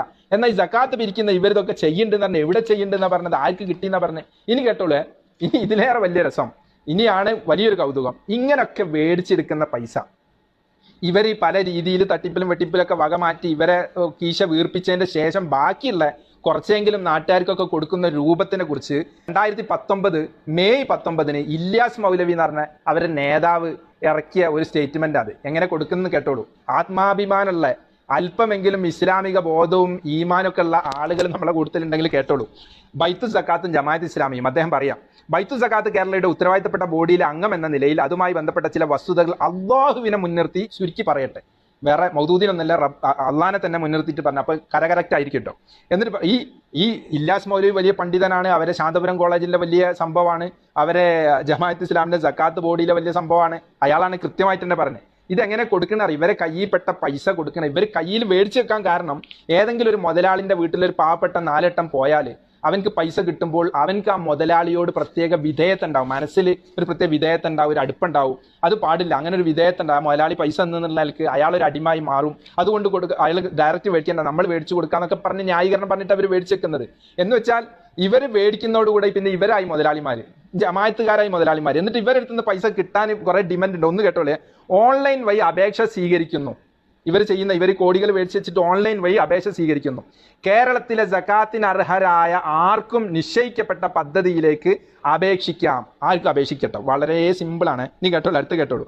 പ്രസ്തുത അപേക്ഷയിൽ പറഞ്ഞ കാര്യങ്ങൾ ശരിയാണെന്ന് ജമാഅത്ത് പ്രാദേശിക ഘടകത്തിന്റെ അമീർ സാക്ഷ്യപ്പെടുത്തുന്നു. ഇവർക്ക് എവിടെ ഇവർക്ക് ഹൽക്കുള്ള? എൻ്റെ നാട്ടിലൊന്നും പരിസരത്തൊന്നും ഞാൻ കണ്ടില്ല. കഷായത്ത് കൂട്ടാൻ പോലും ജമാഅത്തുകാരെ പല ഭാഗത്തുമില്ല. പിന്നെ ഇവരെ പ്രാദേശിക അമീറിനെ നമ്മൾ എവിടെ പോയി തിരഞ്ഞെടുക്കണേ? ഒരു പാവപ്പെട്ടവൻക്ക് ഒരു അത്യാവശ്യം വന്നു, ഒരു കടം വന്നു, ഒരു കുറച്ച് പൈസന്റെ അത്യാവശ്യം വന്നപ്പോൾ ഇവരെ പ്രാദേശിക അമീറിനെയും തെരഞ്ഞ് ഓൺലൈനിൽ നമ്മൾ എവിടെ നടക്കണം? ഇനി കേട്ടോളൂ. പ്രസ്തുത അപേക്ഷയിൽ പറഞ്ഞ പ്രാദേശിക അമീർ സാക്ഷ്യപ്പെടുത്തണം. പുറമെ ബൈത്തു സക്കാത്ത് കേരളയുടെ ഏരിയ കോർഡിനേറ്റർ, ഏരിയ പ്രസിഡന്റ് എന്നിവരുടെ കൂടെ സാക്ഷ്യപ്പെടുത്തലും വേണം. ഇപ്പൊ ഒരു യൂസുഫ് അലി സാഹിബോ അല്ലെങ്കിൽ ഗൾഫാർ മുഹമ്മദ് അലി സാഹിബോ വഹാബ് സാഹിബോ ഒക്കെ ഡയറക്റ്റ് 4 ആളെ വെച്ച് 2 ആളെ വെച്ച് പൈസ കൊടുക്കുന്നല്ലേ? നമ്മളെ നാട്ടിലൊരു ആചാര് ഡയറക്റ്റ് പൈസ കൊടുത്ത് അയാൾക്കൊരു ദുആ കിട്ടുന്നത് അത് വിധേയത്തായി പോകുന്ന പേടിച്ചിട്ട് ഇവർ മേടിച്ച് വെച്ചിട്ട് ഇവർ 100 വിധേയത്വം ഉണ്ടാക്കുകയാണ്. എന്നിട്ടോ എന്ത് വേണം? നമ്മൾ ആർക്ക് പൈസ ആവശ്യമുള്ള ഓൺലൈനിൽ അപേക്ഷിക്കണം. അതിന്റെ മുന്നേ ഇവരെ ഹൽക്കന്റെ അമീറിന്റെ കത്ത് മേടിക്കണം. അതുപോലെ ഏരിയ കോഡി, ഇവർക്ക് എവിടെ ഏരിയ ഉള്ളത് അള്ളാഹ്ക്കറിയാം. ആ ഏരിയ തെരഞ്ഞു പിടിച്ച് അവിടുത്തെ കോർഡിനേറ്റർ, അവിടുത്തെ പ്രസിഡന്റിന്റെയും കത്ത് മേടിക്കണം, സാക്ഷ്യപ്പെടുത്തൽ വേണം. എന്നിട്ട് അപേക്ഷ കൊടുക്കണം. എങ്ങനെയുണ്ട് പരിപാടി? ആത്മാഭിമാനമുള്ള ഒരു മനുഷ്യൻ കത്തുവയിട്ട് പോവുമോ സക്കാത്തിന്റെ പൈസക്ക്? ഇനി പോയാൽ തന്നെ അത് ജമാഅത്ത് ഇസ്ലാമിക്കാരനല്ലാത്ത ഒരു അന്യ പ്രസ്ഥാനക്കാരൻ പോയി കോടികൾ എല്ലാവരും കൂടെ അവർ മേടിച്ച് പുട്ടടിച്ച് ബാങ്കിലിട്ടിട്ട് ഒരു സുന്നിന്റെ ഒരാൾ പോവോ, ഒരു സെൽഫിന്റെ ആൾ പോവോ, അല്ലെങ്കിൽ മറ്റൊരു സംഘടനയുടെ ആളുകൾ പോവോ? പോവട്ടെ എന്ന് ഏതെങ്കിലും പാവപ്പെട്ടവൻ ഒരാളോട് അഭിപ്രായം ചോദിച്ചാൽ ആ ജമാഅത്തുകാരന്റെ തരികിടാണ്, ആ സംഘടനയൊക്കെ ആളെടുക്കാനുള്ളതാണ്, അതുകൊണ്ടാണ് പോവണ്ടെന്നല്ലേ പറയുള്ളൂ. ഇനി ഒരാൾ കഷ്ടപ്പെട്ട് അയാളെ ദുരിതം കാരണം ഒരു കത്തൊക്കെ ഒപ്പിച്ച് ഇവരെ കയ്യും കാലൊക്കെ പിടിച്ച് കത്ത് കിട്ടണമെങ്കിലൊക്കെ വലിയ വിഷയമാണ്. മുമ്പ് ഒരാൾക്ക് ഒളിയത്തിന്റെ ഇറച്ചി ഒരു സ്ത്രീ കൊണ്ടുപോയി കൊടുത്ത കഥ ഞാൻ കേട്ടിട്ടുണ്ട്. ആ ഇറച്ചി കൊടുക്കുമ്പോൾ പറഞ്ഞാൽ ഖുർആൻ ക്ലാസ്സിന് വരാം, അത് പറ്റില്ല, എന്നാൽ ഇറച്ചി വേണ്ട, ഇറച്ചി തിരിച്ചുകൊണ്ടേ. ഇവരെ സക്കാത്ത് വേണ്ടി ഇവരതാണെന്നും പറഞ്ഞിട്ട് ഇവർ കൊടുക്കുന്നത്. ഇവരെല്ലാതിന്റെ മുതലാളിമാർ. ആ പാവപ്പെട്ടവന്റെ സമ്പത്ത് ഇവർ ചൂഷണം ചെയ്ത് മേടിച്ചു വെച്ചതാണ്. അത് കിട്ടണമെങ്കിൽ ഇവർക്ക് 100 കത്ത് കൊടുക്കണം, ഇവർ ഓൺലൈനിൽ അപേക്ഷിക്കണം. ആത്മാഭിമാനമുള്ള ഇജ്ജത്തുള്ള ഒരാളെ ചെയ്യോ? ഈ സക്കാത്ത് എന്ന് പറഞ്ഞാൽ തന്നെ ഈ ആരും കാണാതെ അങ്ങനെ കൊണ്ടുപോയി കൊടുക്കേണ്ട വിഷയമല്ലേ? എന്നിട്ട് ഇവരിങ്ങനെ ഓൺലൈനിൽ വലിയ അപേക്ഷയും തേങ്ങാക്കൊലയൊക്കെ ആയിട്ട് മുസ്ലിമീങ്ങളെ പൈസ മേടിച്ചാണ് ചെയ്യുന്നത്. ഇനി കേട്ടോളൂ, അങ്ങനെ ലഭിക്കുന്ന അപേക്ഷകളിൽ എല്ലാ തിങ്കളാഴ്ചയും രാവിലെ 10 മണി മുതൽ വൈകിട്ട് വരെ യോഗ്യം ചേർന്ന് തീരുമാനിക്കും. ഇങ്ങനെ കിട്ടുന്ന അപേക്ഷ ഇനിയിപ്പം ഇവർ തീരുമാനിക്കണം. ഇത് നമ്മളെ ആൾ തന്നെയാണ്, നമ്മളെ സെക്രട്ടറി തന്നെ ഒപ്പിട്ട്, നമ്മളെ ഹൽക്കന്റെ അമീർ തന്നെയാണ് ഒപ്പിട്ടത്, ഇനി മറ്റേതിന്റെ ആളാണോ എന്നാ അവനക്ക് പൈസ കഴിഞ്ഞ കാര്യം. ഒപ്പും കിപ്പൊന്നും ഇല്ലെങ്കിൽ പൈസ ഇല്ല. കാരണം ഇവർക്ക് വേറെ തന്നെ പണി കുറേ ഉണ്ട്. പ്രളയത്തിന് അവിടെയും ഇവിടെയൊക്കെ കൊണ്ടുപോയി ചെലവാക്കാണ്ട്, അതിന്റെ ഓരി വെക്കാണ്ട്, ആളുകൾക്ക് എടുക്കാണ്ട്, പത്രമാസിക ഇറക്കാണ്ട്, പിന്നെ ഈ അപേക്ഷ കിട്ടണ കൊടുക്കണമെങ്കിൽ കുറെ പാടാ. ഇനി ചികിത്സ, വിദ്യാഭ്യാസം, കടം, ഭവന നിർമ്മാണ പൂർത്തീകരണം, കുടിവെള്ള പദ്ധതികൾ, റേഷൻ തുടങ്ങിയ പല പ്രശ്നങ്ങളും അപേക്ഷയിൽ ഉണ്ടാവും. ഇതൊക്കെയാണ് ഇവർ 8 വിഭാഗം. അതിൽ ഓരോ വകുപ്പിനും ചെലവഴിക്കാവുന്ന സംഖ്യ നേരത്തെ തീരുമാനിച്ചിട്ടുണ്ട്. ഓരോ വകുപ്പിലുള്ള ഫണ്ടിനനുസരിച്ച് അപേക്ഷകൾ പരിഗണിക്കും. വലിയ സംഖ്യ ചെലവ് വരുന്ന വിഷയങ്ങൾ സംസ്ഥാനത്തെ ട്രസ്റ്റ് അംഗങ്ങൾ ചേർന്ന് വിശദമായി ചർച്ച ചെയ്യുകയും ഫണ്ട് അനുവദിക്കുകയാണ് ചെയ്യുക. ജമാഅത്തെ ഇസ്ലാമി കടം വീട്ടിയ ഫണ്ട് അനുവദിച്ച് എത്ര ആളുകൾ നമ്മളൊക്കെ നാട്ടിലുണ്ട്? നിങ്ങളൊന്ന് ചിന്തിച്ചു നോക്കിയാണ്. ഈ രീതിയിൽ ഒരു മനുഷ്യൻ ഇവരുടെ അടുത്തേക്ക് സക്കാത്തിന് പോകരുതെന്ന് അവർ വിചാരിക്കുന്നത്. പോയാൽ ഇവർ പൈസ കൊണ്ട് പോകില്ലേ? എന്നിട്ട് കള്ളക്കണക്കുകളൊക്കെ വലിയ രീതിയിൽ പ്രചരിപ്പിച്ച് ആയിരക്കണക്കിന് കോടീശ്വരന്മാരടുത്തുനിന്ന് ലക്ഷങ്ങൾ വാങ്ങിച്ച് ഈ ബാങ്കിലിട്ട് കണ്ട് എന്തിന് മുസ്ലിം സമുദായത്തെ എങ്ങനെ വഞ്ചിപ്പിക്കുന്നു ജമാഅത്ത് ഇസ്ലാമിക്കാരാ? മുസ്ലിം സമുദായത്തെ എന്തിന് വഞ്ചിക്കുന്നു? എന്തിനാണ് നിങ്ങൾ വഞ്ചിക്കുന്നത്? നിങ്ങൾ മുസ്ലിം സമുദായത്തിന് കിട്ടേണ്ട, പാവപ്പെട്ട ആളുകൾക്ക് കിട്ടേണ്ട പൈസ നിങ്ങൾ എന്തിനാണ് ഇങ്ങനെ കൊള്ളയടിക്കുന്നത്? നിങ്ങൾ ഓരോ വിഷയങ്ങളും നമ്മൾ എടുത്ത് പരിശോധിച്ച് നോക്കുമ്പോൾ നിങ്ങൾ വലിയ അബദ്ധമാണ് നിങ്ങളെ കാര്യങ്ങളൊക്കെ. മൗദൂദി ഇങ്ങനെയൊക്കെ ചെയ്യാൻ പറ്റുമോ ഇല്ല എന്നുള്ളൊരു ചോദ്യമുണ്ട് മൗദൂദിയോട്. ഈ റസായിൽ വ മസായിൽ എന്ന് പറഞ്ഞ മൗദൂദിയുടെ ഉറുദു പുസ്തകത്തിന്റെ പരിഭാഷയാണ് ഈ ചോദ്യോത്തരങ്ങൾ എന്നുള്ള പുസ്തകം. ഈ പുസ്തകത്തിന്റെ 86-87 പേജിൽ സക്കാത്തിനെ പറ്റിയൊരു ചോദ്യമുണ്ട്. ഈ പുസ്തകം വൈരുദ്ധ്യത്തിന്റെ കൊട്ടയാണ് കേട്ടോ. ഈ പുസ്തകത്തിന്റെ 86ാമത്തെ പേജിൽ ചോദ്യം സക്കാത്ത് കൊടുക്കണം എന്ന് പറഞ്ഞിട്ടുണ്ട്. എത്ര കൊടുക്കണം, എങ്ങനെ കൊടുക്കണം എന്ന് കൃത്യമായി ഇല്ലാത്തത് കൊണ്ട് നമുക്ക് അതിനനുസരിച്ച് നീട്ടാനും കുറയ്ക്കാനൊക്കെ പറ്റൂലേ എന്നാണ് മൗദൂദിയുടെ ചോദ്യം. മൗദൂദിയുടെ മറുപടി ഇല്ല, പറ്റില്ല. ഇസ്ലാമിക ശരീഅത്തിന്റെ നിർമ്മിതാവ് അതിരുകളെയും നിർണയങ്ങളെയും തള്ളാനും തിരുത്താനും നമുക്ക് അനുവാദമില്ല. ശരീഅത്തിന്റെ നിർമ്മിതാവ് ഉണ്ടാക്കിയ അതിരുകളെ തള്ളാനൊന്നും അനുവാദമില്ല. ഈ വാതിൽ തുറക്കപ്പെടുകയാണെങ്കിൽ അത് സക്കാത്തിന്റെ നിരക്കിലോ അതിന്റെ തുകയിലോ മാത്രം ഒതുങ്ങിയിരിക്കുകയില്ല. നമസ്കാരം, നോമ്പ്, ഹജ്ജ്, നിക്കാഹ്, ത്വലാഖ്, അനന്തരാവകാശം തുടങ്ങിയ അനേകം കാര്യങ്ങൾ കൂട്ടിച്ചേർക്കലും മാറ്റിത്തിരുത്തലും നടക്കും. അപ്പൊ സക്കാത്തിന്റെ വിഷയത്തിൽ കൈവച്ചാൽ മറ്റൊക്കെ കൈവെക്കാൻ സുഖമായിരിക്കുന്ന മൗദൂദി ഇതിൽ ചോദ്യത്തിൽ പറയുന്നത്. ഇങ്ങനെയൊക്കെ മൗദൂദി ചിലപ്പോഴൊക്കെ ഇവർക്ക് ഒരു ഡോസ് കൊടുത്തോണ്ടാവണം. മൗദൂദി ഞങ്ങൾക്ക് ഒന്നുമല്ല, മൗദൂദി എന്ന് പറഞ്ഞാണ്ട് മൗദൂദിയുടെ ലിഖിതങ്ങളും പ്രമാണങ്ങളൊക്കെ തള്ളിയത്. ഇവര് ഉസ്മാൻ ഇബ്നു അഫ്ഫാൻ റളിയല്ലാഹു അൻഹു എന്ന മഹാനെ, നമ്മുടെ ഇസ്ലാമിന്റെ 3ാമത്തെ ഖലീഫനെ അവരെ കഴിവില്ലാത്ത ആളാക്കി മാറ്റിയിട്ട് ഖലീഫന്റെ കയ്യിലിരിപ്പ് കാരണം പലരും ഇസ്ലാമിൽ നിന്ന് പുറത്തുപോയി. എന്ന് വെച്ചാൽ ജാഹിലിയത്തിലേക്ക് പോയി എന്ന് വരെ എഴുതി വെച്ച ആളാണ് ഈ മൗദൂദി. ജാഹിലിയത്തിലേക്ക് പോയി എന്നാണ് എഴുതി വെച്ചത്. ചെറിയ ഒരു വിഷയമാണോ മൗദൂദി പറഞ്ഞ? ഇതാ ഈ ഡോക്ടർ ഇമാം മൗദൂദി എന്ന് പറഞ്ഞാൽ കർലാവി ഒരു പുസ്തകം എഴുതിയാണ്. ആ പുസ്തകത്തിൽ കാണാം ഉസ്മാൻ ഇബ്നു അഫ്ഫാൻ റളിയല്ലാഹു അൻഹുവിനൊക്കെ മൗദൂദി അവമതിച്ചത് വളരെ മോശമാക്കി അവതരിപ്പിച്ചിട്ടുണ്ട്. ഇവരെ മുലൂക്കിയത്ത് എന്ന് പറഞ്ഞൊരു പുസ്തകമുണ്ട്. അതിൽ കുടുംബക്കാരെ മുഴുവൻ അധികാരത്തിൽ കയറ്റിയിട്ടുണ്ട്. അങ്ങനെ ഖുലഫാഉർ റാഷിദീങ്ങൾ ഉസ്മാൻ അഫ്ഫാൻ റളിയല്ലാഹു അൻഹു പലപ്പോഴും കളിച്ചിട്ടുണ്ട് എന്ന് എഴുതി വെച്ചാലാണ്. മാത്രമല്ല പല സ്വഹാബിമാരും പലരും ചീത്ത പറയലുണ്ടെന്ന് വരെ എഴുതി വെച്ചാലാണ്. ഈ മൗദൂദിയുടെ സംഘടനയാണ് ഇപ്പൊ ഇത്രയും അധപ്പതിച്ചു പോയത്. സക്കാത്ത് തിന്നലും തട്ടിപ്പും വെട്ടിപ്പുമായിട്ട് നടക്കുന്നത്. പ്രധാനപ്പെട്ട 3-4 വീഡിയോ ഇവർ RSSകാരുമായിട്ടുള്ളവർക്ക് ബന്ധങ്ങൾ, അതുപോലെ തന്നെ ഇന്ത്യയിൽ അമുസ്ലിമീങ്ങളോട് മൗദൂദി പറയുന്ന വിഷയങ്ങൾ, അതായത് ഇത് മതേതരത്വം ദേശീയത്വം ജനാധിപത്യം എന്ന പുസ്തകത്തിൽ ഹിന്ദുക്കളെ നിങ്ങൾ ഇന്ത്യയിൽ ഹിന്ദുക്കളെ ശ്രീരാമകൃഷ്ണന്റെയും ശ്രീബുദ്ധന്റെയും ശ്രീ ഗുരുനാക്കിന്റെ ഒക്കെ നിയമം നടപ്പിലാക്കിക്കോളി, ഞങ്ങളത് അംഗീകരിക്കാം, ഞങ്ങളെ തലയിൽ അടിച്ചേൽപ്പിച്ചോളി എന്ന് മൗദൂദി പറയുന്നു. ശരിക്കും ഇപ്പൊ യോഗി ആവട്ടെ, മോദി ആവട്ടെ, അമിത്ഷാ ആവട്ടെ ആ പണിയാ ചെയ്യണം. മൗദൂദി നേരത്തെ പറഞ്ഞു കൊടുത്ത പണിയാണ്. ഈ പുസ്തകം ഇപ്പോഴും അടിച്ച് വിതരണം ചെയ്യുന്നുണ്ട്. ഇവർക്കാണോ സക്കാത്ത് ഫണ്ട് കൊണ്ടു കൊടുക്കേണ്ടത്? മാത്രമല്ല കൊടുക്കുന്ന മുതലാളിമാർ ചിന്തിക്കേണ്ട ഒരു വിഷയം, ഇന്നല്ലെങ്കിൽ നാളെ ഇവർ തീവ്രവാദ പട്ടികയിൽ വന്ന് നിരോധിക്കപ്പെടേണ്ട പ്രസ്ഥാനമാണ്. ഇവരെ ജനങ്ങൾ ആട്ടിയോടിക്കപ്പെടേണ്ട പ്രസ്ഥാനമാണ്. അന്ന് ഇവരെ സഹായിച്ച് തീവ്രവാദത്തിനും ഏഷണിക്കും ഭീഷണിക്കും ഭീകരതയ്ക്കും വേണ്ടി സഹായിച്ചു എന്നുള്ളവർക്ക് ഇവർക്ക് ലക്ഷങ്ങൾ സക്കാത്ത് കൊടുക്കുന്ന മുതലാളിമാർ കുടുങ്ങും, ഉറപ്പാണ് കുടുങ്ങും. ഞാൻ പറയുന്ന അത്തരം മുതലാളിമാരെ നിയമത്തിന്റെ മുന്നിൽ കൊണ്ടുവരണം എന്നാണ്. ഒന്ന്, ഇസ്ലാമിന്റെ പാവപ്പെട്ട ആളുകൾക്ക് കിട്ടുന്നത് ഇല്ലാതാക്കുന്നു. മറ്റൊന്ന്, ഇവരെ പോലത്തെ തീവ്രവാദ പ്രസ്ഥാനങ്ങൾക്ക് പൈസ കൊടുക്കുന്നു. രണ്ടും പ്രശ്നമല്ലേ? ഞാൻ ചോദിക്കട്ടെ, എന്തിനാ ജമാഅത്ത് ഇസ്ലാമിനെ 2 തവണ ഇന്ത്യയിൽ നിരോധിച്ചത്? അപ്പം പറയും നിരോധിച്ചിട്ട് ഞങ്ങൾ പോയിട്ട് കോടതി പോയിട്ട് വന്നില്ല. RSSനെ നിരോധിച്ചിട്ട് അവരും വന്നല്ലോ എന്ന് വെച്ചാൽ RSS നല്ല പ്രസ്ഥാനം എന്നപ്പോൾ അതിന്റെ അർത്ഥം അത് ഇന്ത്യയുടെ ഭരണഘടനയെ അതിലെ നിയമങ്ങളൊക്കെ പിടിച്ചിട്ട് വന്നു എന്നല്ലാതെ ജമാഅത്ത് ഇസ്ലാമി നന്നായതുകൊണ്ടല്ലോ. ജമാഅത്ത് ഇസ്ലാമിന്റെ വളർത്തുപുത്രനായ പ്രസ്ഥാനമായിരുന്നു സിമി. എന്തിനാണ് അതിനെ നിരോധിച്ചത്? ജമാഅത്ത് ഇസ്ലാമിന്റെ വിദ്യാർത്ഥി പ്രസ്ഥാനമില്ലായിരുന്നോ? അത് തീവ്രവാദ പ്രസ്ഥാനം. സിമിക്കാരൻ ഇപ്പൊ എവിടെ കണ്ടാലും ഓടിച്ചിട്ട് പിടിക്കില്ലേ? ഞാൻ ചോദിക്കട്ടെ, എന്തിനാണ് നിങ്ങളെ കാശ്മീരിൽ നിരോധിച്ചത്?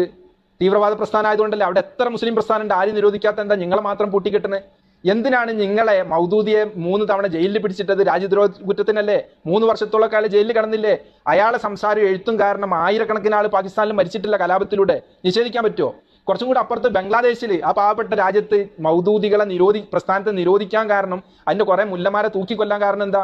നിങ്ങളെ മാത്രം ജനങ്ങൾ തെരഞ്ഞെടുപ്പിക്കുന്ന എന്താ? നിങ്ങൾക്ക് അത്യാവശ്യം അധികാരമുള്ളിടത്ത് മുഴുവൻ ജമാഅത്ത് ഇസ്ലാമിക്കാർ അഹങ്കാരികളും തീവ്രവാദികളും ആവുന്നത് കൊണ്ടാണ്. കുറച്ചപ്പുറത്തേക്ക് ബ്രദർഹുഡ് ജമാഅത്ത് ഇസ്ലാമിയുടെ സഹോദര സംഘടനയല്ലേ? ഈജിപ്തിൽ എന്താണ് സംഭവിച്ചത്? അങ്ങനെ ഓരോ സ്ഥലത്തെത്തുമ്പോഴും നിങ്ങളെ തീവ്രവാദ സ്വഭാവം നിങ്ങൾ പുറത്തെടുക്കുന്നുണ്ട്. ഞാൻ എൻ്റെ പ്രിയപ്പെട്ട ആജിയമാരോട്, സമ്പന്നരോട് പറയുന്നു, ഇവർക്ക് പൈസ കൊടുക്കരുത്. ഇവർ മകവാക്കി ചെലവഴിക്കുന്നു എന്ന് മാത്രമല്ല, ഈ വകയിലും ചെലവഴിക്കാൻ ഇവരെ ആരും അധികാരപ്പെടുത്തിയില്ല. ഇസ്ലാമിൽ അങ്ങനെ നിയമമല്ല. അതുകൊണ്ട് സക്കാത്ത് വീടണം എന്ന് താല്പര്യമുള്ള ആളുകൾ നിർബന്ധമായിട്ടും സക്കാത്ത് ഒറ്റക്ക് കൊടുക്കുക. അല്ലെങ്കിൽ ഏതെങ്കിലും നിങ്ങളെ 100 കണക്കിന് സ്റ്റാഫുള്ള വലിയ വലിയ മുതലാളിമാരല്ലേ, ഒരു സ്റ്റാഫിനെ 1 മാസത്തിന് സക്കാത്ത് വിതരണത്തിന് ഏൽപ്പിക്കുക. ഉത്തരവാദിത്വത്തോടു കൂടെ ഏൽപ്പിച്ചാൽ അവർ അത് കൊണ്ടുപോയി കൊടുക്കട്ടെ. ഇനി ചോദിക്കട്ടെ മറ്റൊരു വിഷയം. ഈ ജമാഅത്ത് ഇസ്ലാമി സക്കാത്ത് കൊള്ളയടിയുടെ വലിയൊരു തെളിവ് കഴിഞ്ഞ വർഷം പുറത്തു വന്നിരുന്നു. അതിന്റെ സംസ്ഥാന സെക്രട്ടറി, ജമാഅത്ത് ഇസ്ലാമിയുടെ സംസ്ഥാന സെക്രട്ടറിയും സംസ്ഥാന ശൂറ മെമ്പറുമായിരുന്ന ഖാലിദ് മൂസ ഇതിലൂടെ പുറത്തു വന്ന റിപ്പോർട്ട് ബന്ധപ്പെട്ട ഒരു വലിയ ചർച്ച ഉണ്ടായിരുന്നു. നിങ്ങളൊക്കെ കേട്ടതാണ്. അതിൻ്റെ ഇടയ്ക്ക് നമ്മളെ പഴയ പോസ്റ്റുകളൊക്കെ കണ്ടാൽ നിങ്ങൾക്ക് 78 ജമാഅത്ത് ഇസ്ലാമിയും RSSുമായുള്ള ഐക്യകരാറിന്റെ ചർച്ച കാണാൻ പറ്റും. RSSൽ മുസ്ലിമീങ്ങളെ ചേർക്കുക, ഒന്നിച്ച് വർക്ക് ചെയ്യുക, തെറ്റിദ്ധാരണ നീക്കുക, RSSനെ പറ്റി മുസ്ലിമീങ്ങളെ നല്ലത് പറയുക എന്നൊക്കെ പറഞ്ഞ് ഇവരെ പ്രബോധനത്തിലുള്ളതാണ്. ഇതൊക്കെ കഴിഞ്ഞ വീഡിയോയിൽ നമ്മൾ പറഞ്ഞിട്ടുണ്ട്. ഞാൻ പറഞ്ഞുകൊണ്ടിരുന്നത് ഇവർക്ക് കൊടുക്കാൻ പറ്റില്ല എന്ന് തന്നെ. ഖാലിദ് മൂസ പുറത്ത് വിട്ടൊരു വോയിസ് നിങ്ങളൊക്കെ കേട്ടിട്ടുണ്ട്. ഞാൻ നിർത്തുകയാണ്, സമയം ഒരുപാടായി. ആ വോയിസ് ഒന്നും കൂടെ ഞാൻ കേൾപ്പിക്കുന്നു. അതിൽ സക്കാത്ത് ഫണ്ട് കൊണ്ട് മാധ്യമത്തിൽ നടന്ന കൊള്ള അദ്ദേഹം കൃത്യമായിട്ട് തന്നെ പറഞ്ഞു. സക്കാത്ത്, സ്വതക്ക, വഖഫ് എന്ന് അദ്ദേഹം വളരെ ശക്തമായി പറയുന്നുണ്ട്. പക്ഷെ അദ്ദേഹം ആ പറഞ്ഞത്, പലരും പറഞ്ഞു സക്കാത്ത് ചൂഷണം ചെയ്തു, സക്കാത്ത് ദുരുപയോഗം ചെയ്ത് മാധ്യമം പറഞ്ഞു എന്നൊക്കെ ചിലരൊക്കെ റിപ്പോർട്ട് ചെയ്തപ്പോൾ അദ്ദേഹം പറഞ്ഞു അങ്ങനെയല്ല ഞാൻ പറഞ്ഞത്, സക്കാത്ത് ദുരുപയോഗം ചെയ്ത് ഞാൻ പറഞ്ഞില്ല, ചൂഷണം ചെയ്തെന്ന് പറഞ്ഞില്ല. ശരിയാണ്, അദ്ദേഹം അങ്ങനെയല്ല പറഞ്ഞത്. ഇപ്പൊ കഴുകൻ വന്നിട്ട് ഏതെങ്കിലും ചത്ത ശവം കൊത്തി വലിച്ചു കൊണ്ടുപോകും. അപ്പൊ നമ്മൾ പറയും അത് ശവാണെന്ന്. പക്ഷെ കഴുകൻ അത് ശവായി തോന്നൂല. കഴുകൻ അത് ആഹാരമാണ്, ഭക്ഷണമാണ്. എന്നതുപോലെ ജമാഅത്ത് ഇസ്ലാമിക്കാർക്ക് അല്ലെ ഖാലിദ് മൂസക്ക് അത് സക്കാത്ത് അതിന് മാറ്റി കൊടുക്കാൻ പറ്റിയ സംഭവമാണ്. പക്ഷെ നമ്മൾക്ക് അതിന് പറ്റൂല. അതുകൊണ്ട് നമ്മൾ ചൂഷണം ചെയ്തെന്ന് പറയും, അവർ ഉപയോഗപ്പെടുത്തി എന്ന് പറയും. ഖാലിദ് മൂസ അത് കൃത്യമായി പറയുന്നുണ്ട്. അതൊന്ന് നിങ്ങൾ ഒന്ന് പതുക്കെ കേട്ടോളൂ.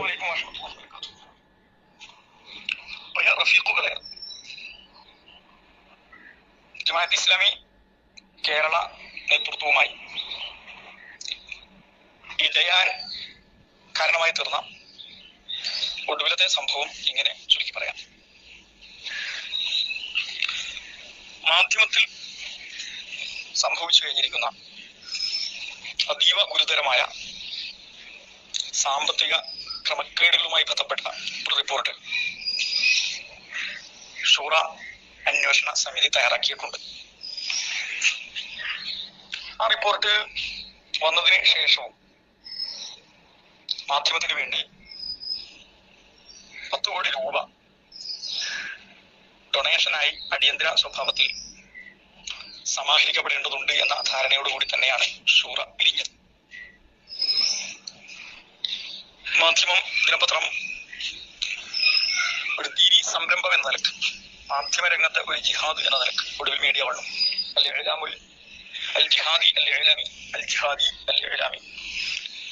ജിഹാദ് എന്ന രീതിയിൽ നമ്മൾ ആവിഷ്കരിച്ച ദീനിയായ താല്പര്യങ്ങളും ദീനിയായ പ്രചോദനങ്ങളും വളർത്തിക്കൊണ്ട് ജനങ്ങളിൽ നിന്ന് വലിയ തബറുആത്തുകൾ, വഖഫുകൾ, സ്വതക്കകൾ, സകാത്തുകൾ ഇതിലൊക്കെ അടിസ്ഥാനപ്പെടുത്തി സമാഹരിക്കപ്പെട്ട മൂലധനത്താൽ നിലവിൽ വന്ന മാധ്യമ സ്ഥാപനമാണ്. സാധാരണ ദിനപത്രം നിലവിൽ വരുന്നതുപോലെ നിലവിൽ വന്നതല്ല.